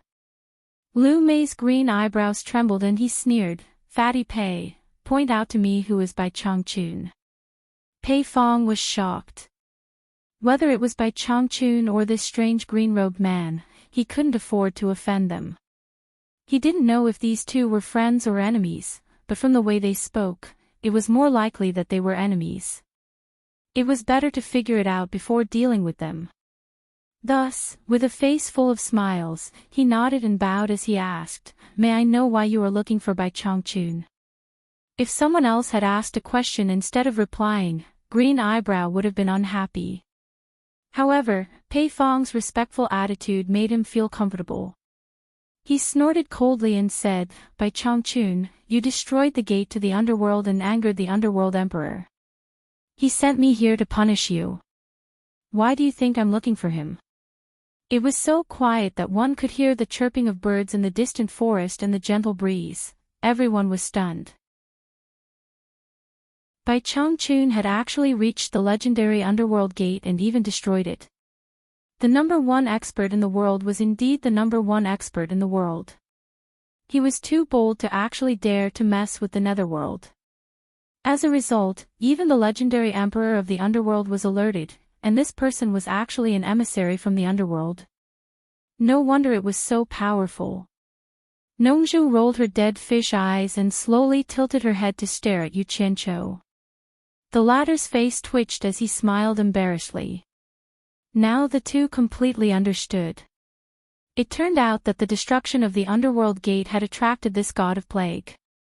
Yin Baikong's death was a little unjust. Bai Changchun was also wronged. But what Yu Qianqiu couldn't figure out was why the other party didn't look for him, the culprit, but his master. He looked at Nongzhu with an inquiring look. Nongzhu transmitted her voice with extreme disdain, "No need to guess. It must be the trouble caused by the words left on the wall of the underworld cave. Otherwise, no matter how famous your master is, the people of the underworld wouldn't know his name. When you go back, quickly erase the words on the wall for me." It seemed that having bad handwriting had its benefits. At least it wasn't that easy to recognize. Yu Qianqiu didn't say anything. Pei Fong had a dull expression on his face. He really didn't know what to say. But Green Eyebrow wouldn't let him get away with it. He asked again, "Fatty Pei, who is Bai Changchun? Point it out to me, or else." Humph. Pei Fong's face was bitter, and he was almost crying. He wanted to test whether the strange green-robed man was Bai Changchun's friend or foe. If it was a friend, he would naturally tell the truth. If it was an enemy, he could also tell the truth. It would be great if he could get rid of Bai Changchun with the help of the strange green-robed man. Bing Qingzi ran away, and Yin Baikong died. If Bai Changchun, who was above him, also died, he would be very comfortable in the future. But he never thought that Bai Changchun would dare to provoke the underworld. This was a little too ridiculously strong. In this case, if Bai Changchun and the strange green-robed man fought, it was still uncertain who would win. But if Bai Changchun won, how could he let go of the informant? If he lied, the green-robed man would definitely get even with him. It was difficult. The group of lords of the soul formation stage also looked at him with sympathy. They could all understand his feelings. "Do you want me to force you to say it?" Green Eyebrow was a little impatient. Pei Fong had no other choice. He had to get through this first. He was just telling the truth. Bai Changchun shouldn't be so petty, right? He coughed and said with a wry smile, "It's not that I don't want to point it out, but Bai Changchun isn't here at all. Bai Changchun is the world's number one expert. He lives in the demon domain all year round. Why would he hang out with small figures like us?" His words were very respectful to Bai Changchun. He completely had an attitude of not offending either side. The world's number one expert? No wonder he dares to say that he's invincible in the world. Green Eyebrow sneered. Suddenly, he was startled and his eyes flickered. "You said Bai Changchun lives in the demon domain?" He remembered that the female ghost cultivator had said that the place shrouded by the dark clouds was the demon domain. "That's right." Pei Fong explained, "Bai Changchun is the world's number one expert. He leads the thousands of demon kings and ghost king in the entire demon domain. He is the master of the demon domain. He. Green Eyebrows suddenly laughed sharply. He understood everything and instantly said with a murderous expression, so he is the master of the demon domain. No wonder that female ghost cultivator dared to lie to me. When I go back, the first person I'll deal with is you, bitch. I'll let you know what it means to beg for death. As soon as he finished speaking, his whole body turned into a green light and flew away. Seeing him leave just like that, everyone heaved a sigh of relief. Looking at the messy treasure bowl, everyone was speechless. However, at this moment, another green light flashed in the sky and turned into a human figure. Who else could it be but the strange green-robed man who had just left? Why did he come back? When everyone's heart was pounding, Green Eyebrow pointed to Pei Fong, who was surprised, and said, "Fatty Pei, let me ask you again. Who are Nanhai Nongzhu and Yu Qianqiu? Where do these two people live?" Nongzhu and Yu Qianqiu were stunned when they heard this. Now they were 100% sure that it was the words left on the ghost cave that caused the trouble. Both of them were blaming their own hands in their hearts. Yu Qianqiu wanted to slip away immediately. He said to Nongzhu, "Let's go. While he doesn't know who we are, let's go quickly." Nongzhu agreed. The two of them grabbed Zi and Furong and wanted to run away. "Stop." With a sharp shout, Green Eyebrow's eyes locked directly on them. There was no other reason. When he said that, everyone subconsciously turned to look at them. Their eyes betrayed them, the four of them paused and slowly turned around. Nongzhu and Yu Qianqiu had the same bright and harmless smile on their faces, but Zi and Furong were obviously very afraid. Green Eyebrow pointed at them and said, "Come here." Yu Qianqiu secretly transmitted his voice to the three of them, "Don't be afraid. I'm here. He can't do anything to us. Follow me closely. Don't be too far away from me. When the critical moment comes, I have a way to help you escape." Damn it. Brat, why are you still pretending to be mysterious at a critical moment? I know you're good at escaping. If you want to escape, you should do it now. Why are you waiting for the critical moment? If you wait any longer, I'll be scared to death. Hurry up. Nongzhu secretly transmitted his voice and urged. Yu Qianqiu didn't bother to pay attention to him. He wouldn't reveal his last secret unless it was absolutely necessary. Then, he held Furong's hand and gave her a firm look that said, "Trust me." When Furong saw that, she was relieved. She didn't even want to think about it and believed him without any reason.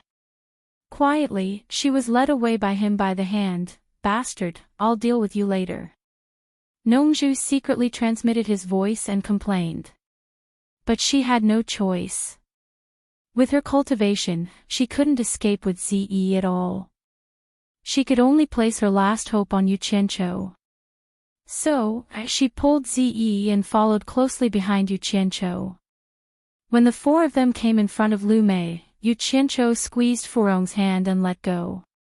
He cupped his hands and said, "May I know why Lord Envoy of Hell is looking for us?" Lu Mei glanced at Yu Qianqiu. Suddenly, her pupils shrank. She realized that she couldn't see through his cultivation. She was secretly shocked. She slowly turned to Pei Fong and asked, "Who are the four of them?" Pei Fong looked at Furong and stuttered. He didn't know what to say. Yu Qianqiu quickly changed the topic. He smiled and said in a neither servile nor overbearing manner, "Lord Envoy of Hell is looking for Yu Qianqiu and Nongzhu. I know where they are." Everyone looked at each other suspiciously. They didn't know what Yu Qianqiu was trying to do. However, they admired his courage. He wasn't afraid at all in the face of such a terrifying monster.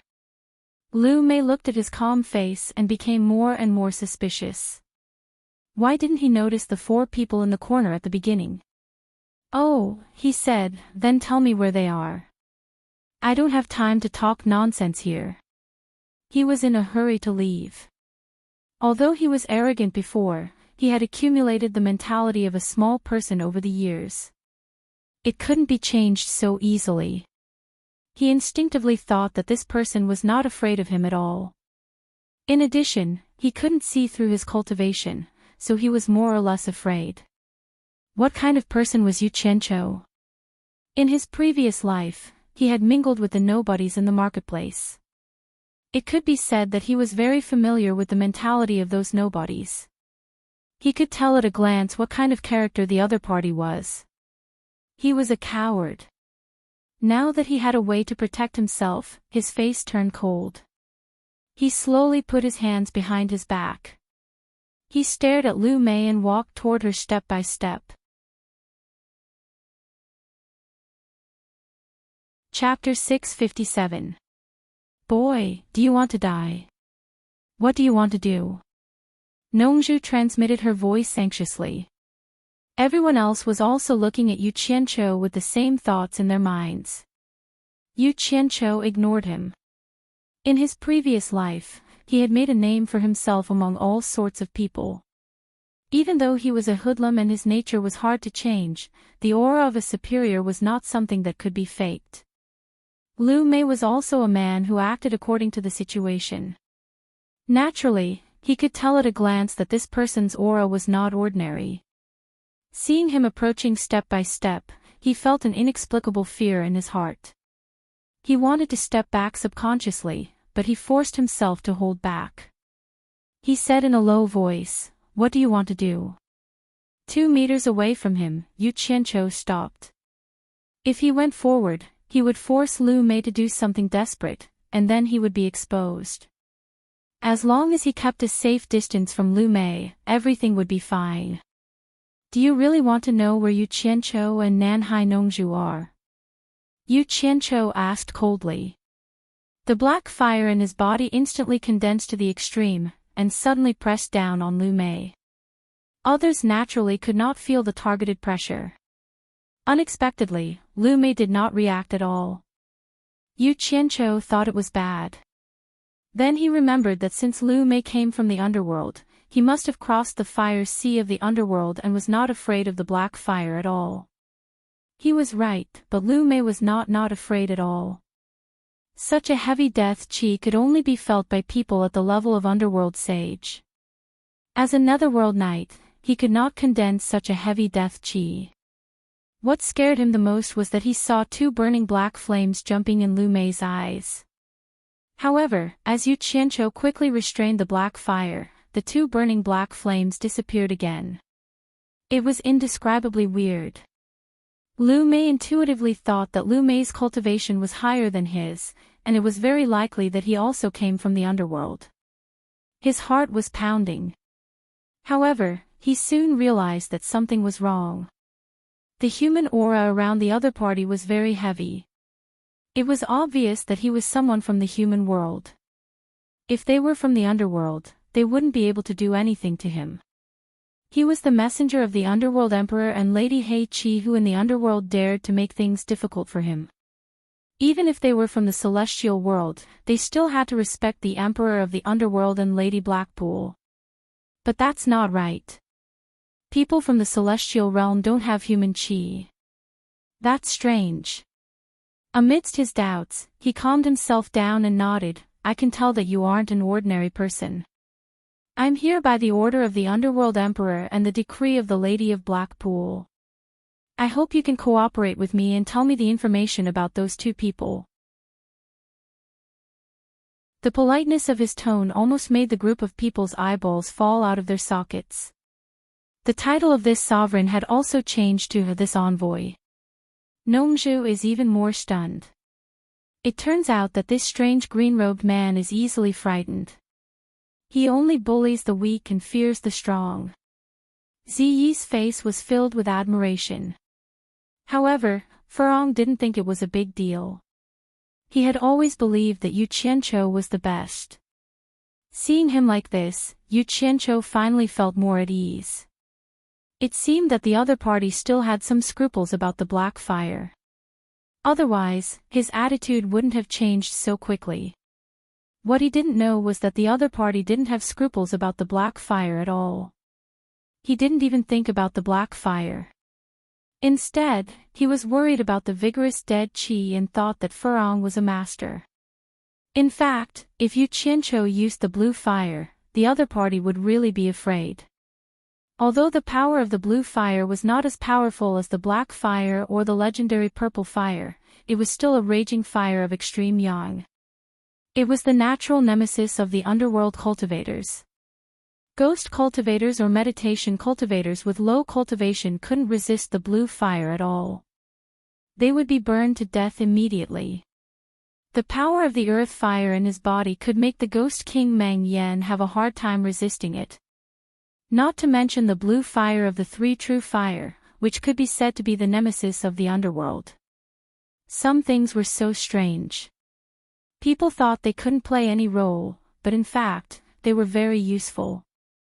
Everything in the world usually had a fixed number. It was the truth that one thing could subdue another. Everything had its own value. As the saying went, lonely yin couldn't grow, and lonely yang couldn't grow. One's loss and the other's gain.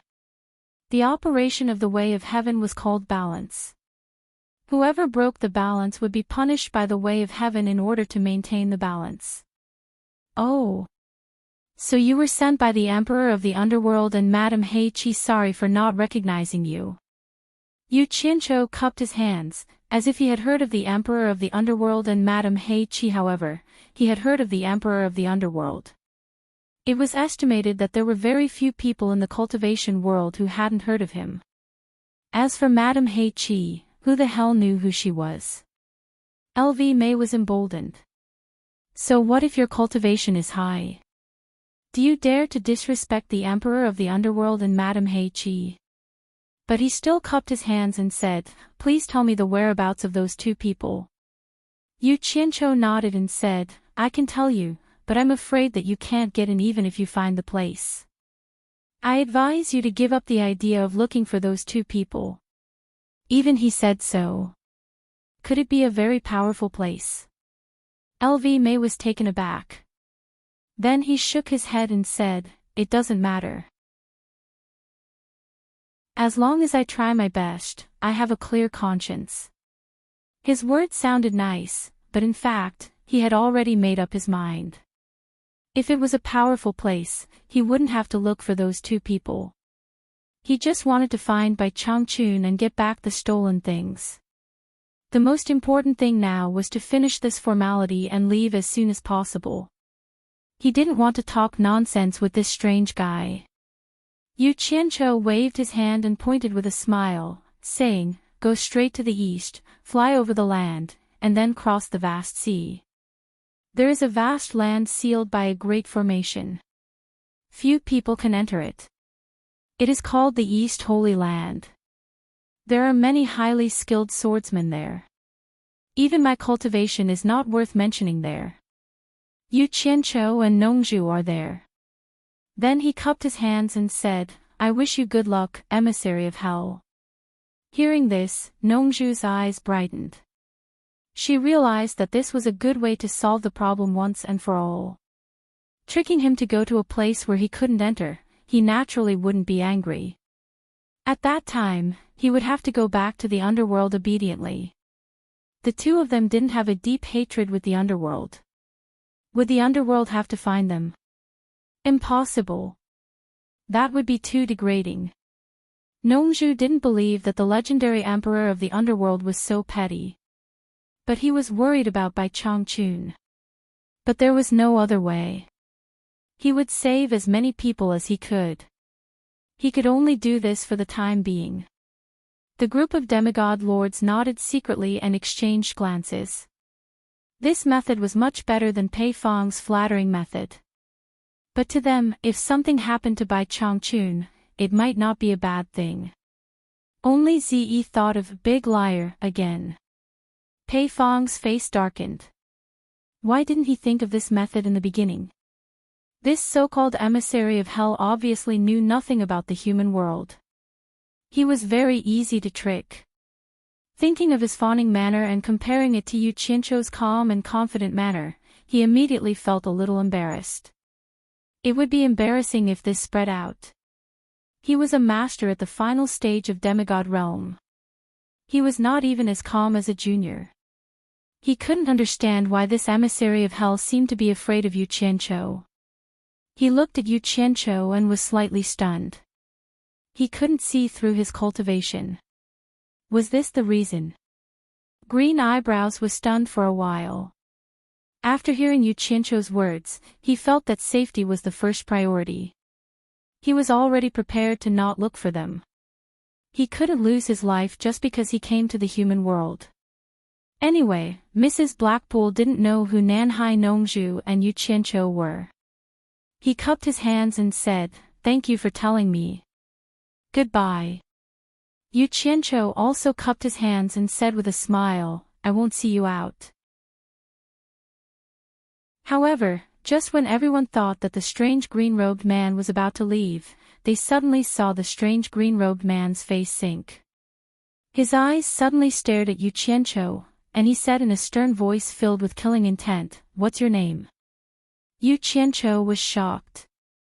He didn't know where he had exposed himself, but he replied calmly, "I'm Zhang San." "Is there a problem?" "I think you're Li Si." "How dare you make fun of me? How dare you?" Green Eyebrows screamed. Damn it. He also knew the legend of Zhang San and Li Si. Although Yu Qianzhou didn't know how the other party found out the flaw, he knew that he had been exposed. When he was about to release his divine sense to take Nanhai Nongzhu and the other two away, a white figure suddenly appeared in front of him. It was Wen Lanfeng. Green Eyebrows screamed, "It seems that there are many people who want to die." Wen Lanfeng held the giant silver sword in his hand, and his body glowed with monstrous fighting intent. Even the wind around him was stirred up. His long hair fluttered in the wind, and he said without looking back, "I'm here. Nanhai Nongzhu, take them away. If I die, I'll have to trouble you to take care of the Wen clan." His indomitable killing intent was surging. The second strongest man in the world knew that he was no match for him, but he still wanted to risk his life. If it weren't for the fact that the situation was unclear and he was worried that no one would protect Lu Yanqing, he wouldn't have watched Yin Baikong die like that. Lu Yanqing wanted to save Yin Baikong several times, but he forced her to stop. For him, Lu Yanqing's safety was the most important thing. Now that he found that the green-robed man wouldn't harm others for no reason, Lu Yanqing should be fine. Seeing that even a junior like Yu Qianzhou could face it bravely, and he had promised to take care of Yu Qianzhou in front of Bai Changchun, how could he stay out of it now that Yu Qianzhou was in danger? To be able to stand at the peak of the cultivation world, who didn't have a sense of pride in their hearts? They fought and fought, but they were unwilling to submit to others. No matter how cunning and selfish Yin Baikong was, he would rather die than submit at the critical moment. That magnificent feat of self-detonating his dantian had made Wen Lanfeng's blood boil, and he almost couldn't suppress it. Now that it was time to fulfill his promise to Bai Changchun, he stood up without hesitation. Even if he died, he would fight for his reputation, for his dignity. He didn't want to hide like a turtle and let that woman look down on him, Wen Lanfeng. Nanhai Nongzhu and Lu Yanqing shouted almost at the same time, and their tone was very anxious. Yu Qianzhou was speechless. It seemed that he had to bring 2 more people with him, and 2 more people would know his secret. Just as he released his divine sense, there was suddenly a sonorous hum that sounded like a vajra subduing a demon. It was cold and arrogant, and it shook people's hearts. Yu Qianzhou's legs went soft, and he almost couldn't stand still.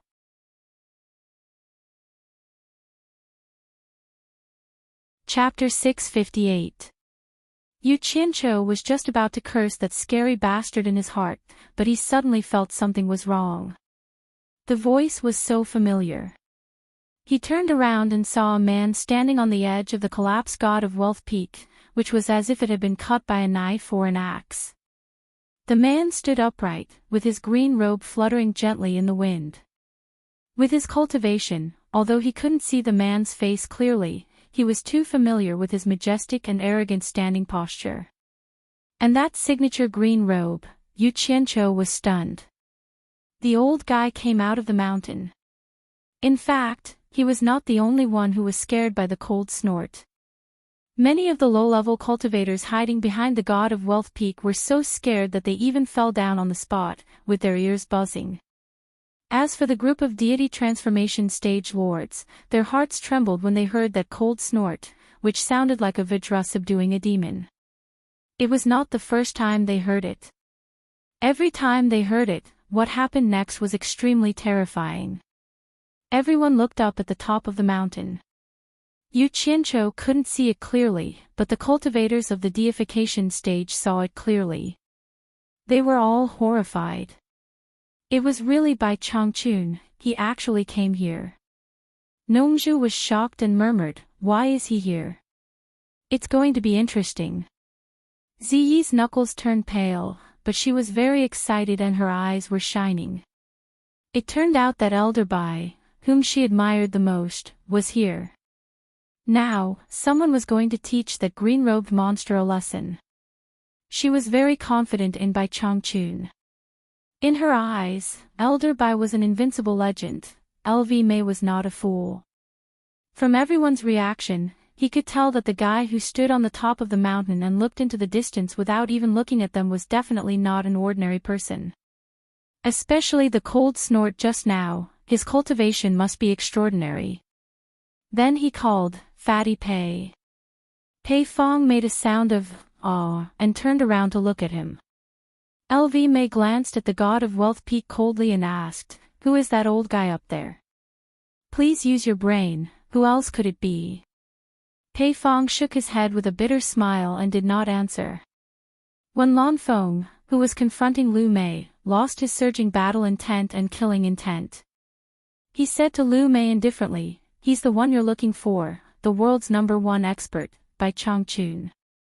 Bai Changchun was here. There was no need for him to risk his life to protect Yu Qianqiu and the others. Bai Changchun. Green Eyebrows was startled and suddenly stared at the peak of the mountain. He smiled evilly and said, "You can wear out iron shoes in fruitless search, only to find it by chance." He actually sent himself to his death. That's good, it saves me the trouble of looking for him everywhere. When Lan Feng sneered, "Don't speak too early. I hope you still have a chance to return to the netherworld." He was the only person in the cultivation world who had survived from Bai Changchun's hands twice, so he naturally knew how terrifying Bai Changchun was. The God of Wealth sword. It's Yin Baikong's God of Wealth sword. How could it be in his hands? The soul formation expert suddenly became restless. Bai Changchun, who was on the God of Wealth peak, slowly put down his hands. He was holding a sword in his hand and silently looked at it with a solemn expression. This sword was extremely familiar to all of the soul formation final stage cultivators, especially Pei Fong and the other soul formation final stage cultivators. They were certain that the sword in Bai Changchun's hand was the God of Wealth sword that had followed Yin Baikong for many years. Everyone immediately came to a realization. Yin Baikong's God of Wealth sword was in the direction of the demon domain. Bai Changchun must have encountered it on his way here and brought it back. On the God of Wealth peak, Sikong Ju and Jing Yuankong were frightened by Bai Changchun's sudden appearance. Only now did they realize that the sword in Bai Changchun's hand was actually their master's sword. The two of them looked at each other and quickly walked behind Bai Changchun. They knelt down and kowtowed with sobs.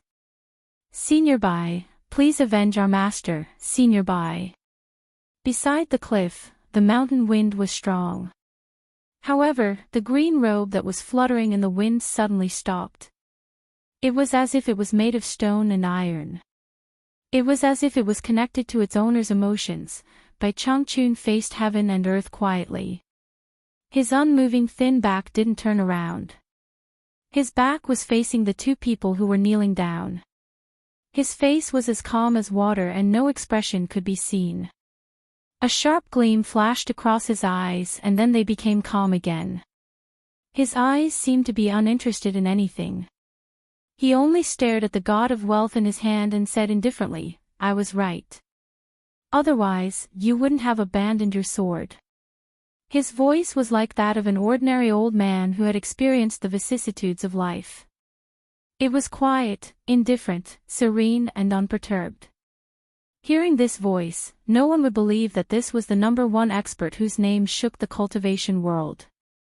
"Junior is useless and can't avenge my master.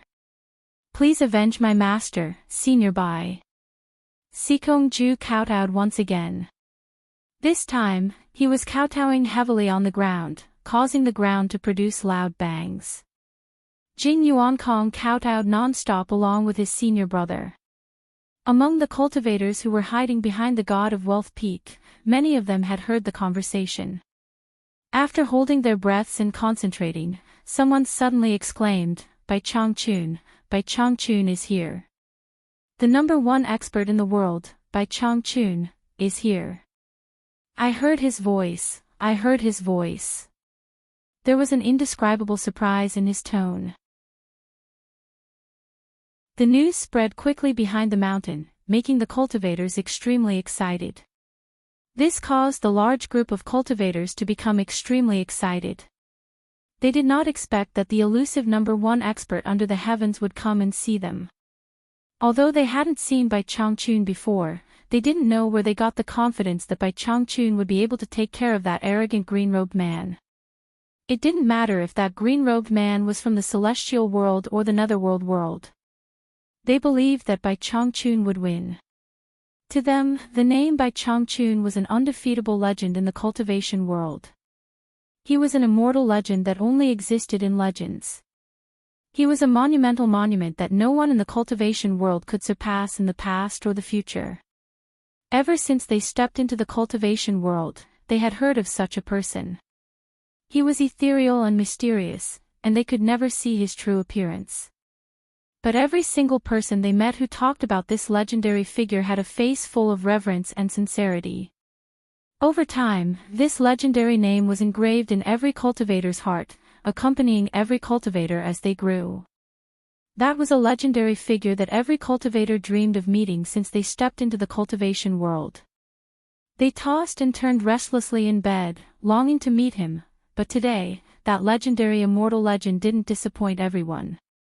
Just at the critical moment when the underworld messenger was acting arrogantly in the mortal world, he was like a rising sun in the darkness, appearing just in time and giving everyone hope.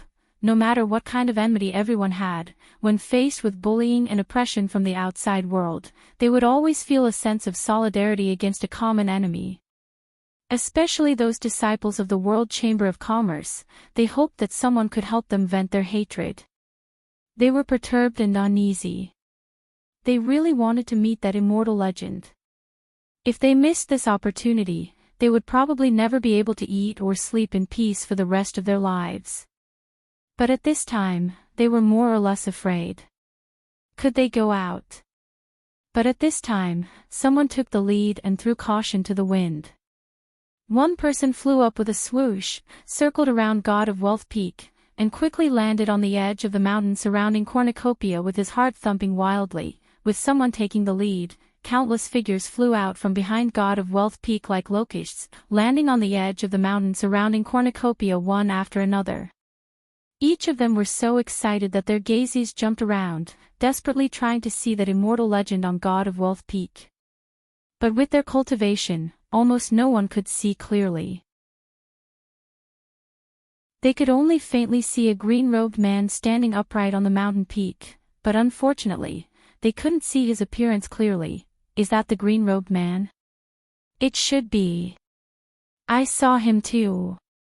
Although no one could see clearly, that green-robed figure gave everyone incomparably strong confidence.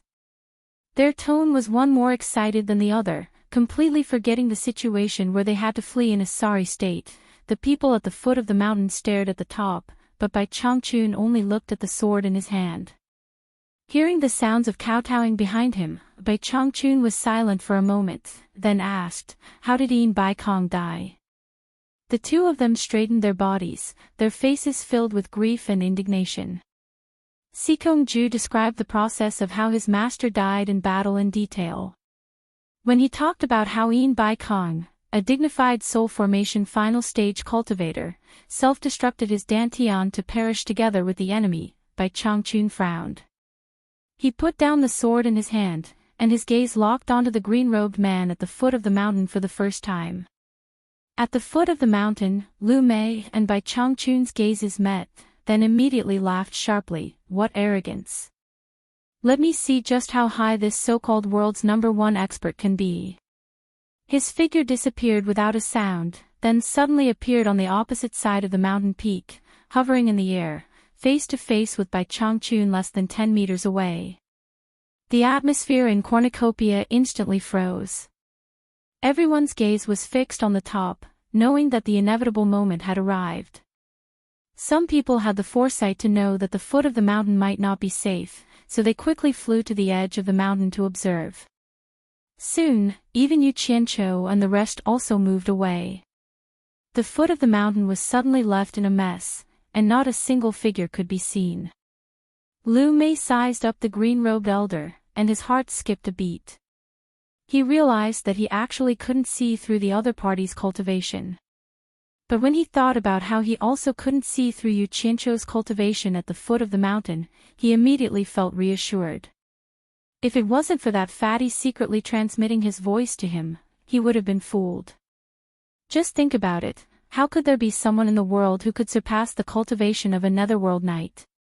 "You're Bai Changchun." Lu Mei sneered sharply. Bai Changchun only glanced at him indifferently, then swung the sword in his hand backwards and said indifferently, "You too, keep Yin Bai Kong's sword well." The two people who were kneeling hurriedly stood up. Sikong Ju went over to take the sword and retreated with both hands. Then, he heard Bai Changchun say indifferently with his back facing them, "It wasn't easy to establish the World Commerce Association. It's Yin Bai Kong's life's work. You two have to manage it well. Whether it's for the cultivators of the cultivation world or the mortals of the secular world, the World Commerce Association should have the goal of benefiting the world. Otherwise, there's no need for it to exist. Do the two of you understand what I mean?" Sikong Ju and Jing Yuankong looked at each other, then bowed in unison and said, "Junior understands." Hearing this, Pei Fong, Qi Zhoujuan, and Ouyang Da's expressions all changed. With Bai Changchun's words, even if Yin Bai Kong died, they could forget about attacking the World Commerce Association in the future. No one would dare to do anything to the World Commerce Association. Unless Bai Changchun died in the hands of the green-robed man.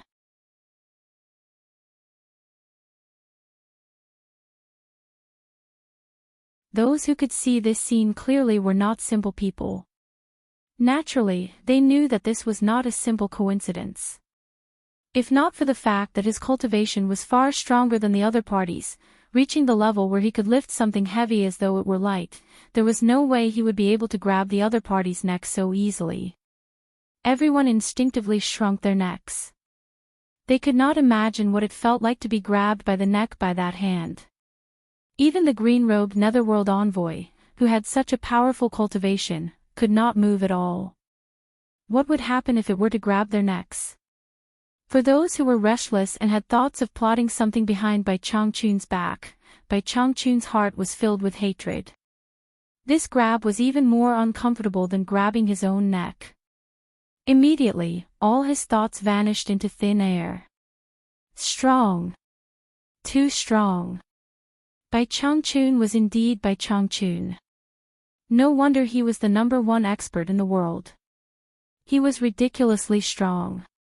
The soul formation experts had no choice but to admit defeat.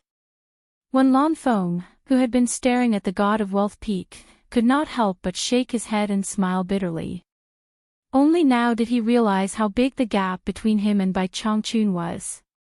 It was not just a small gap. He could survive from Lu Xing's hands twice. Even he did not believe that Lu Xing did not show mercy. With his neck tightly gripped, Lu Xing's pale face turned black. He bounced his limbs like a toad, looking very miserable. He wanted to stab the green thorns in his hands forward, but the moment he raised his hands, the pressure on his neck increased. He had no choice but to withdraw his hands obediently. The terrifying energy from that hand suppressed the netherworld energy in his body to the point that he did not even have the chance to release the green thorns. Bai Changchun's leisurely gaze fell on the half-dead Lu Mei, who was bouncing up and down. He said indifferently, "Didn't you want to let me know that there is always someone better than me in the world? I've been waiting for this day for almost 2,000 years. Don't let me down. Show me all you've got." Ga. Green eyebrows let out a strange sound from his throat, his eyes bulging outwards. He felt that Lu Xing's hands suddenly increased when he said that. His neck was on the verge of breaking. If Lu Xing exerted more pressure, his neck would probably be separated from his body. Bai Changchun stared at him coldly and said in a deep voice, "Show me all you've got. Don't think about running, or you'll die miserably. Do you understand?" Xikong Ju and Jing Yuankong were dumbfounded. The minds of all the soul formation stage lords went completely blank. Caw. Caw. Green Eyebrow couldn't utter a complete word in her throat. She tried her best to move her head slightly to show that she understood.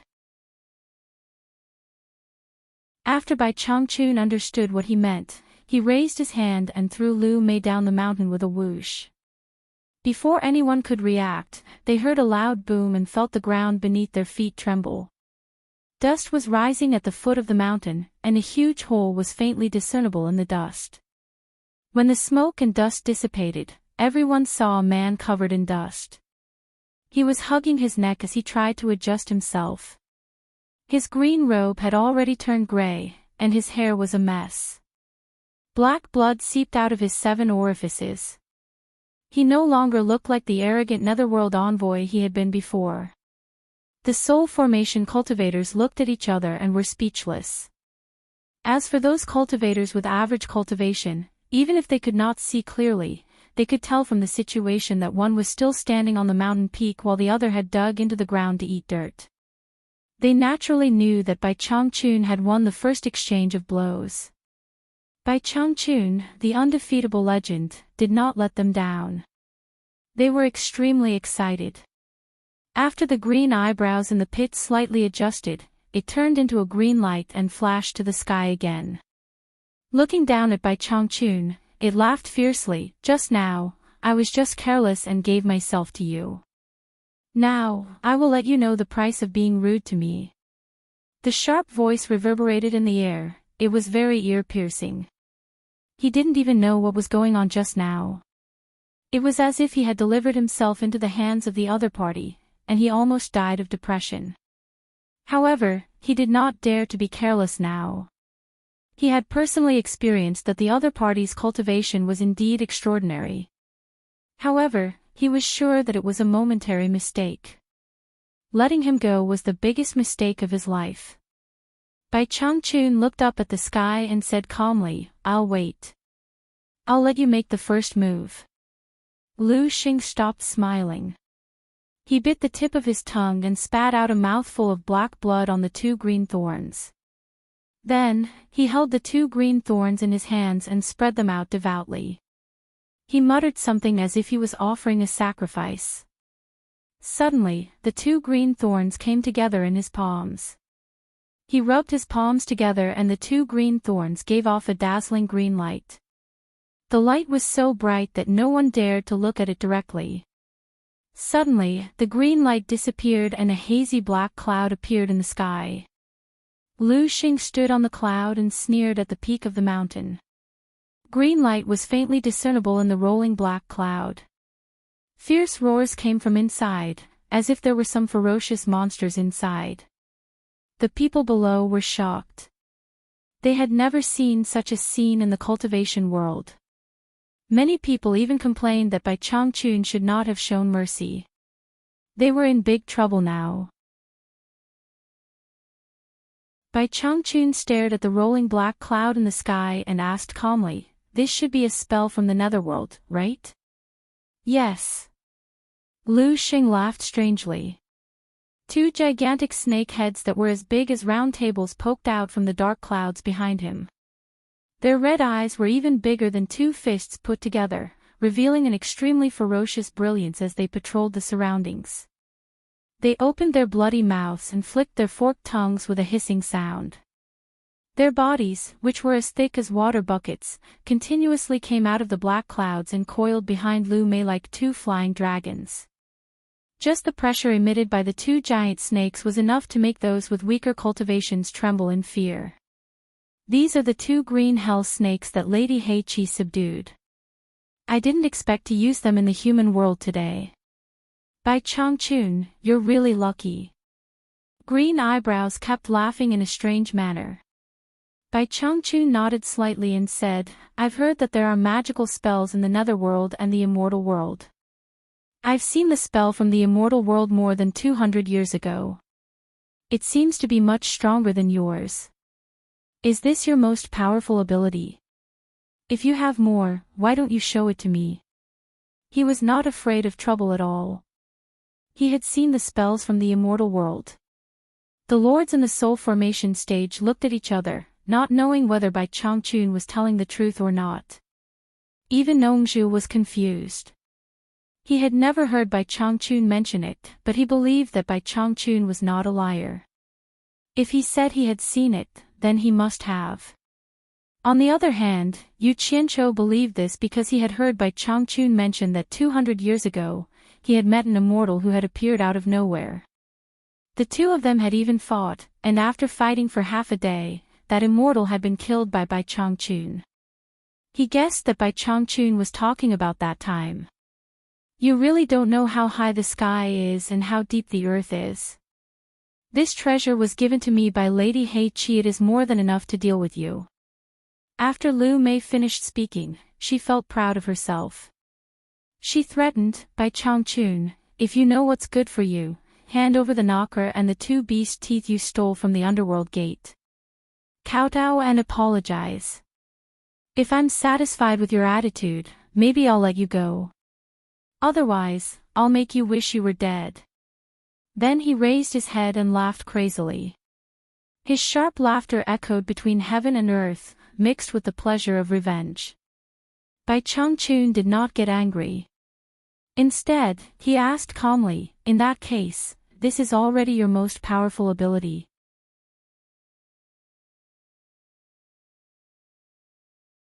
Chapter 660. Hee hee. Lu Mei laughed sinisterly and said, "Bai Changchun, I'll give you one last chance. Hand over the thing and surrender to me. Otherwise, you'll learn from that old thing's fate." "I have it. Come and get it yourself if you can," Bai Changchun said lightly.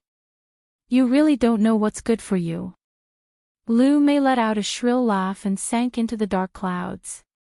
In an instant, the two green snakes became restless. They let out earth-shattering roars and radiated a powerful aura that blotted out the sky and covered the earth. The gloomy and cold air of the netherworld quickly shrouded the sky and earth. The dark clouds in the sky surged in all directions, blotting out the sky and immediately turning the place into a dark netherworld. The two giant green snakes shuttled through the dark clouds like green lightning. The chilly wind swept across like bone-scraping knives. Those cultivators below the soul formation stage could no longer hold on and fled into the distance. The group of soul formation stage lords were also frightened by this earth-shattering aura.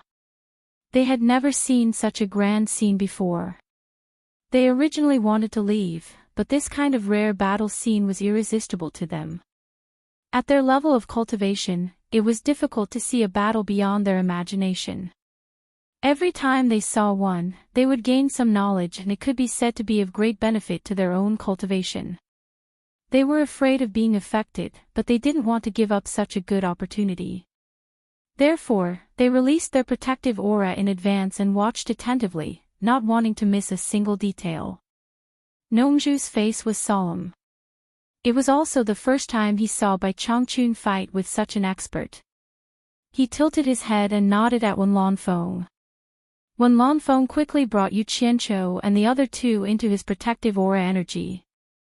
On the dark mountain peak, Bai Changchun still stood motionless. He clenched one fist at the back of his waist and put the other down gently, as if he had the desire to make a move. The moment he put down one hand, Sikongju and Jing Yuankong's pupils shrank. At the same time, they felt an indescribable aura emanating from the thin body. It was incomparably thick and spread between heaven and earth. The mountain peak that was covered by the dark and evil aura was instantly pushed away by a mighty aura. The dark and evil oppressive aura that was imposed on the two of them was instantly swept away. The two of them couldn't tell what was going on, but they suddenly felt their hearts filled with righteousness. The thin figure in front of them instantly became incomparably majestic in their hearts. It was as if he had already fused with heaven and earth, becoming a part of heaven and earth, coexisting eternally with heaven and earth. Everyone at the foot of the mountain stared at the mountain peak. In their eyes, the mountain peak that was originally so dark that they could not see clearly suddenly emitted a faint brilliance.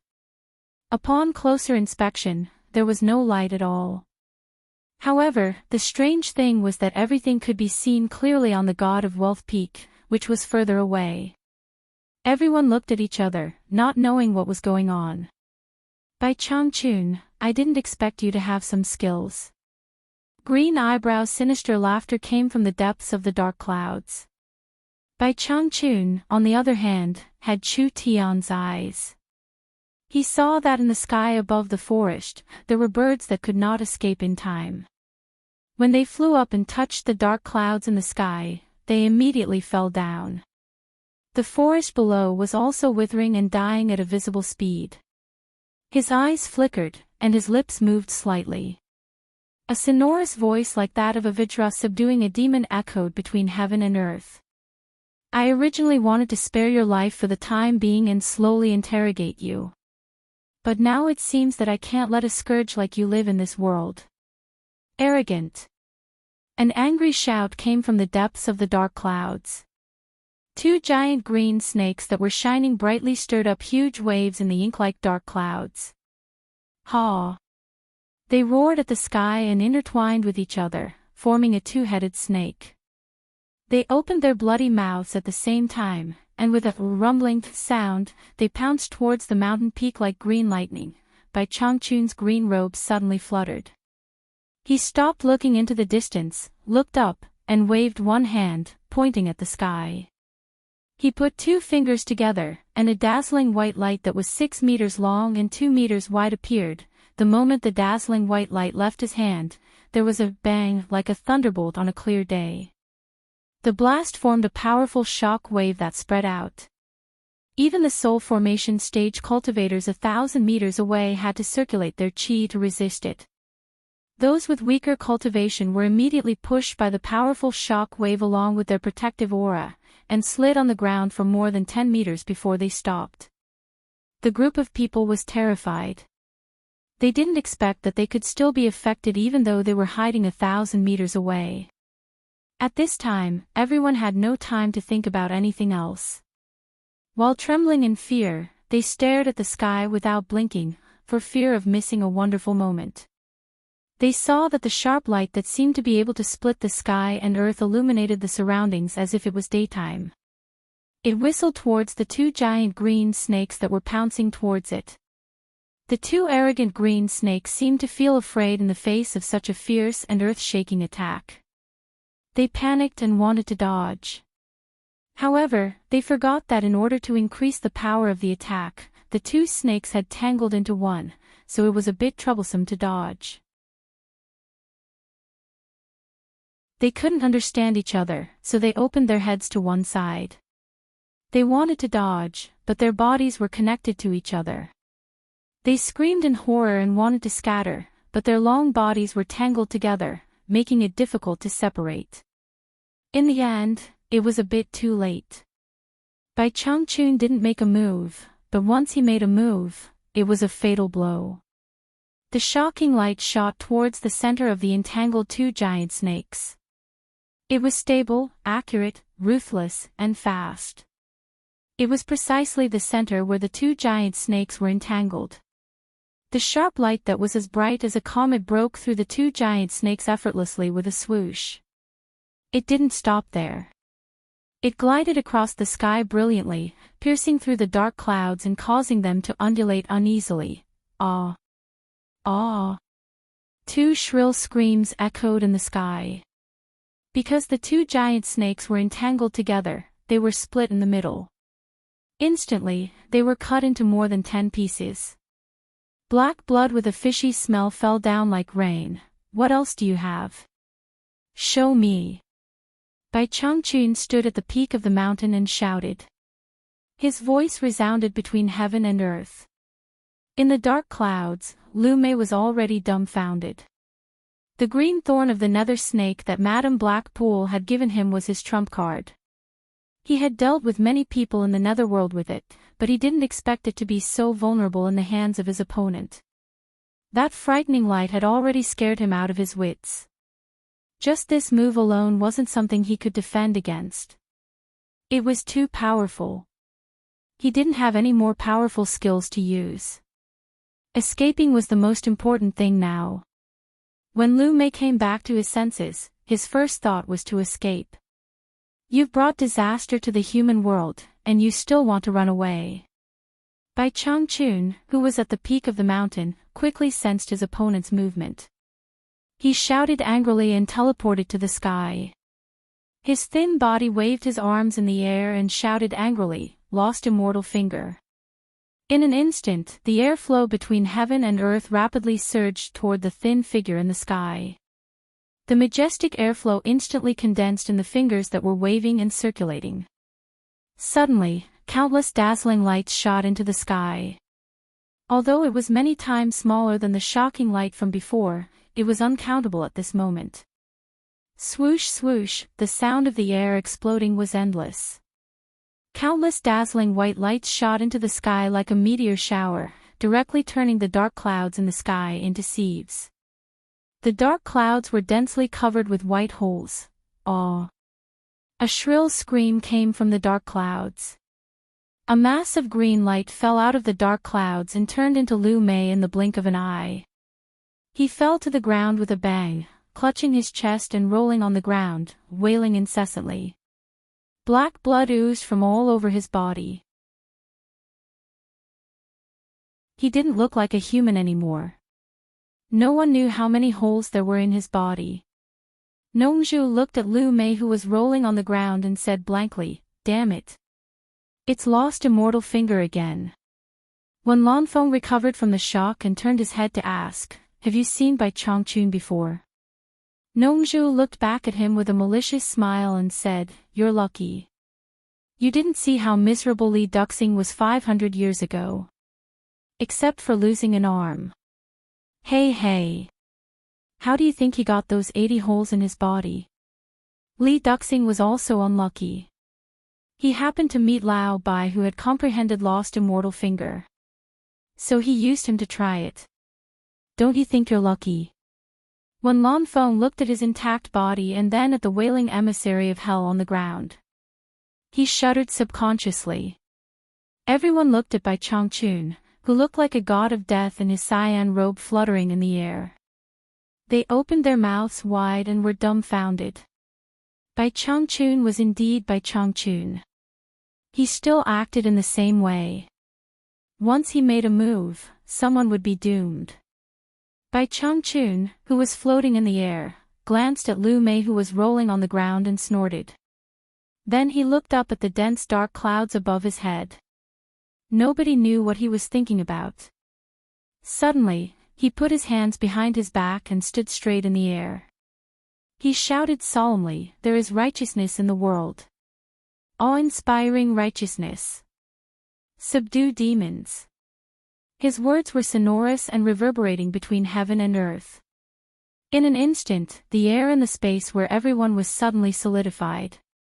The surging dark clouds in the sky also gradually became still. Soon after, everyone was keenly aware that a mighty airflow was surging over from all directions. As it passed by them, everyone immediately felt that the dark and evil aura that was suppressing them had been taken away, and their hearts were suddenly relaxed.